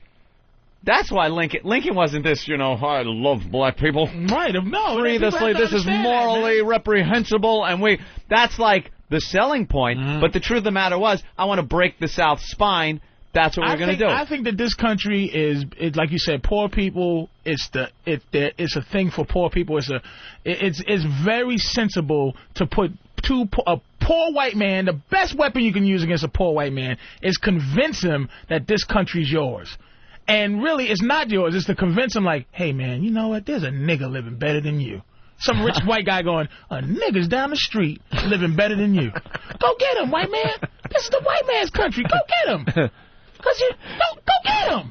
Because it's a dream you selling, that entitlement shit where you go, how the hell can I be broke? How can I watch, this is why white people hate T.O., and how can I watch this nigga who's making this much millions of dollars, and I should be doing that, and this is my goddamn country. Do you think that thinking is still going on widespread? Motherfucker, people from Poland... Entitlement. People from Poland are in the Klan saying, get out of my country. Polish descendants are saying, and go back to Africa or whatever you're going to do. And I'm like, you just got here last week. Your people just got here, you Polak. How can you be racist? It's not the fault of the people that we're this way when it comes to racism. We need racism to keep it going. I don't think it's racism, though. I don't think it's race. I think it's just economics. I think any poor guy looks and goes, I'm entitled, white, black, or anything. Black guys will walk around all the time and go, I ain't working at McDonald's, motherfucker. I see this guy at IBM making money. I ain't fucking... And it's like, how about you start there and work yourself up? Some TV show. It was on last night. No motherfucking McDonald's? No, it's people seem entitled. Yeah, they look at other more successful people, black or white, and go... You know, what the fuck? Why is this guy living better than me? It's more divide and conquer. Because most of the McDonald's is nothing but young black kids, but that's another fuel for these goofy Africans and Haitians that come over, and they go, you disgust. They do what you did, because there's a Haitian doing an impression of a black kid going, I ain't going to work in no motherfucking McDonald's. So that they go, how can they do this when they had the thing with the thing in McDonald's? I work so hard to make not just a 1 cent, a cent. They pay you $5 an hour just to flip a burger. Well, here's a question I got. Get on, man. Here's a question I got. Why are you guys still holding a grudge? What? We have to. Why? I'm going to tell you why. We turned you on to America. You know what? Let me tell you what. This is a great place. Let me tell you what. I have be here with America. Ready? Jesus. Ready? Here is the problem. All right. And we had nothing to do with this shit, but you take it out on us. But you take whiteness. Whiteness and blackness. This is another thing. We have that color thing that black people took black. Like I said, I'm half Bayesian. Like, I'm really not from slavery. For real. Like, my family, it doesn't go back that far. But I take slavery. You take whiteness. You know what I'm saying? Right. When you have a personal history. You're not a colonial white guy who owned a slave. You're Irish, right? No. What are you? I'm a mutt. Then you're not, you know. I'm a here's little the problem Italian. that black people have. Ready? Here's the fucking problem. The reason why it seems that Jews, right, have moved on from the Holocaust, meaning the Holocaust is a separate entity from their existence. They go, this is a part of our history, but they done moved on. Never to be forgotten. Never to be forgotten. But they will still do business with a smile with Mercedes-Benz. Exactly. Yeah. But what happened with black folks? Here's the problem. I said this years ago. We do not have a Hitler. We do not have a group that we can go. Like, white people are Hitler. We have a color that we just don't like white people because that's the mustache y'all got. The white skin is the Hitler mustache. There's no finality for us. It's just like, okay, you free, nigga. Can we have, like, you know, this guy, John Skimpenbrook, who started slavery? We don't even have we don't have the originator of slavery. We had a picture of the motherfucker. No closure. No closure. You need the guy. We need something to go, hey, America is great, but you got to still be... You need a guy that can be put up on a dartboard. That we can go, okay, white person, I don't have to dislike you just because you're white. I can dislike Hitler face over here. Right. You need a symbol. Jews have Hitler. And about 8 other motherfuckers you can name by name. Himmler, Heimlich, Mengele. They got watch a that bunch Heimlich maneuver. That's when they sweep around the outside. Is it Heydrich? Not Heimlich. Heydrich. Whatever. Heinrich. Where would your people be if it wasn't for slavery? Would you have come over to America under your terms? We would be in Africa, not comparing our existence to anything. We would be like, we'd be in Africa living how we live. But there would be no, damn, I wish I was over there with them white people and Indians. We would just be living how we live. Who the hell knows how we be living? There would probably also be immigration. people coming over here being successful. We would probably went to without England. any of that. Right. Which is what they're doing now. England is dealing with Africans now. That's why there's racism in Ireland now. Yeah. Because there wasn't because there was no blacks there. Now there's blacks there, and they're like, what the who are you motherfuckers? But they need blacks to come over and work. They're growing like that. Yeah. So I'm saying that's what our anger is. Our anger is we just free, and now we just live with you. Like, hey, how you doing? We don't bother with you guys anymore. It's all about the Arabs. Jews, they don't look. Jews have a way to not. Arabs are the new niggas. That's why I'm so happy that they're how they are right now. Now we got somebody else. Somebody else that a black person can know what it's like to be a racist. White and black alike can just not stand somebody. Cannot really like Arabs hate together. See, this might help us all out. Come on, let's hold hands. Thank you, terrorists. Hold hands. Kumbaya. Let's go. Come on. Let's sing We Shall Overcome. Thank you, terrorists, so much. Because I know how to be racist. They united. Now it's all about the... I saw your HBO special. Dibble, dabble, dibble. Yeah. Now it's all about... It's all about them now, right? That's for them doctors, man. The goddamn doctors. Ibble dabble fat. Ibble dabble pills. Just coming over here arrogant because they come over and they become doctors and they think that I ain't shit because I ain't a doctor. Yeah. You had the opportunity to ibble dabble be a ibble dabble. Ibble dabble doctor, ibble dabble pills. There are a lot of like Indian doctors. Because they think you ain't shit when you come over here and you don't take advantage of what this country has to offer. Fuck you, Asians, you foreigners. 15 of them living in one room. They're working like 80 hours a day, and you know, people respect that work ethic. Ugh. Yeah. I hate that. I work hard to be lazy. I hate the fact that they're behind the cashiers. No personality whatsoever. I feel sorry for your mother. What you say? What? I love that scene, man. He keeps playing the tape for his friends. What you say? I feel sorry for your mother. For your mother. You know what? Go get the tape, bitch. We didn't even get to Tyra Banks and her stuttering show. We love the Tyra Banks show. Yeah. It's very easy to goof on. We didn't get to the trading spouses broad, the psycho-religious woman. We might be able to play a couple clips of this, because part 2's tonight. Part 1 was last week. Yeah. This trading spouses show is amazing. She's certifiably insane. I used to watch this show a lot, and it seemed like they kind of really tried to get extreme with it. They would take a wife from one family and put them in another household. Yeah. And vice versa. So she'd have to live as the wife and mother at a whole other house. And it started getting a little odd. Like they would put a black woman with a white family. So you'd be like, all right, that's kind of cool. You know, cultures colliding a little here. And then they put like this pacifist woman with a family that has somebody over in the war. And they'd put some animal rights activists with some guy, a family from Louisiana or something that was just had chopped off alligator heads in the backyards. So they were really trying to push things. And now they came up with this woman who's a religious nut, a Christian woman, and put her with a very open family as far as their religion goes and their beliefs and things. You know, agnostics. Yeah, they'd have no problem fucking with a Ouija board and things like that. And this woman is just so strictly Christian, she freaks out. Yeah, let's get to the audio because we're running out of show. They say that nobody's happy unless I am happy. That's hitting the spots. That I am what controls the whole house. I am a queen. It seems to be the consensus, so I guess I'll have to give in and say that that's true. I need my back popped. As long as she gets her way, she's happy. It's better if I just try to work with her and do the things that she wants. Pop it, pop it, pop it, pop it. Oh, it's so good. I love my husband. What I appreciate is how passive Barry is and how much he does. Abigail just dropped a glass on the front porch there. If you don't mind getting that, I'd appreciate it. I'm kind of the handyman. I'm the pool boy. I'm the yard boy.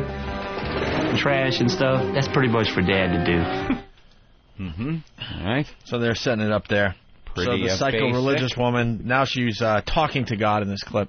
Oh, Lord, thank you. I felt you last night. I can hear God. I'm constantly talking to God. Ooh, I forgot something, Lord. And he talks as much as I do. One more thing, Lord. Help me. make some Cajun food that everyone will like. If you don't believe that God died on the cross and He's our Savior, Lord Jesus, thank you for gathering us all here today. That bothers me. Mm-hmm. All right. We're rushing through this. We'll have to wait for tomorrow. I want her screamy clips. I know. She loses her mind. The blows up on new spouse's radio show? I don't know. Let's try this one. I think this was the one. Fan would know. Was this the clip then? Yeah, the last two. If we I have want time. loony clips. All right, here we go. Well, she doesn't get fully loony till tonight. Yeah, I know, but I've heard some Tonight's loony part clips. 2. Yeah. Find me a church. I've done everything everybody else wants to do. Find me a church to go to. I need peace in my heart. I need it now. Bring me. I didn't know what to do. She's a little bit far out of control. I'm a little bit confused by all that. I'm not fence riding. I'm taking a stand here. I will not go to anything else. And I don't want psychology. I don't want anything to insanity. This is a test. This is a God test. I feel like I've just opened a window that I just really did not want to open. I feel like I need prayer because I feel so uneasy and I'm so alone. I feel under attack, a spiritual attack. I have to stand my ground. Holy crap. She is so fucked by religion. She is like addicted to religion. She has to get to a church. This whole reaction is simply because the guy had a psychic on his radio show. And Oh, really? She thought that was so ungodly that she had to freak out and leave. I certainly don't think she's going to be trading houses with any of us, Opie. No. On this radio show. So what's the thing where they have to deal with this lady? They trade. Yeah, it all comes down to money. At the end, they give him like $50,000, and you got to. The woman that is put in the other household gets to decide how that money is spent amongst the household. So this crazy woman is probably going to be like, crosses, just buy 1,000 crosses. That's what I'm saying. It's put like, them all over. Get out of here. It's going to be a wacky reality There's no show benefit twist. to the money. Get the fuck out of here. Yeah, then get out. Creepy. Part 2's tonight. We're only touching the surface on this one. The audio tonight should be really good. Yes, Nathaniel? Yeah, and, well, there's no time, but there's great audio for just puking for no reason. I know. Puking Say that for tomorrow. For no reason. Let's keep that over here. All right. Tune in tomorrow. Yeah, tune in tomorrow. I know. We probably shouldn't even start that segment. Let's say hi to Rob on Long Island. Rob? What's going on, guys? Hey, Rob. Yeah, I learned that Peter Griffin is still the reigning mayor in Boston. Punching out, guys. All right, Jim in Connecticut. What did you learn on the show today, Jim? I learned that Anthony saved the balls and leave the ass. Shut up, you Godfather line. Brian in Chicago. Yeah, I learned today that Patrice is the new Darren Stevens. That's right. Let's say hi to Ed in Tennessee. Ed? Yeah, it's not so much what I learned. I think it's what Patrice owes you is a thank you for bringing his race to this country. Cocksucker. Yeah, if I had more time, I would make you thank me, Patrice. Oh, you motherfucker. That's right. Thank white people. All right, Ed. I'll have a Jew in here tomorrow doing a speech for me, Jack. All right, here's the deal. Vote for your year-end worst of your best bits from the Opie and Anthony show. Since we came to XM Satellite Radio, we're getting a special together for the end of the year. Also, we're looking for your podcasts. That link is up on opieandanthony.com. And the Fat Chick Eating Contest. Details tomorrow, hopefully. Program complete.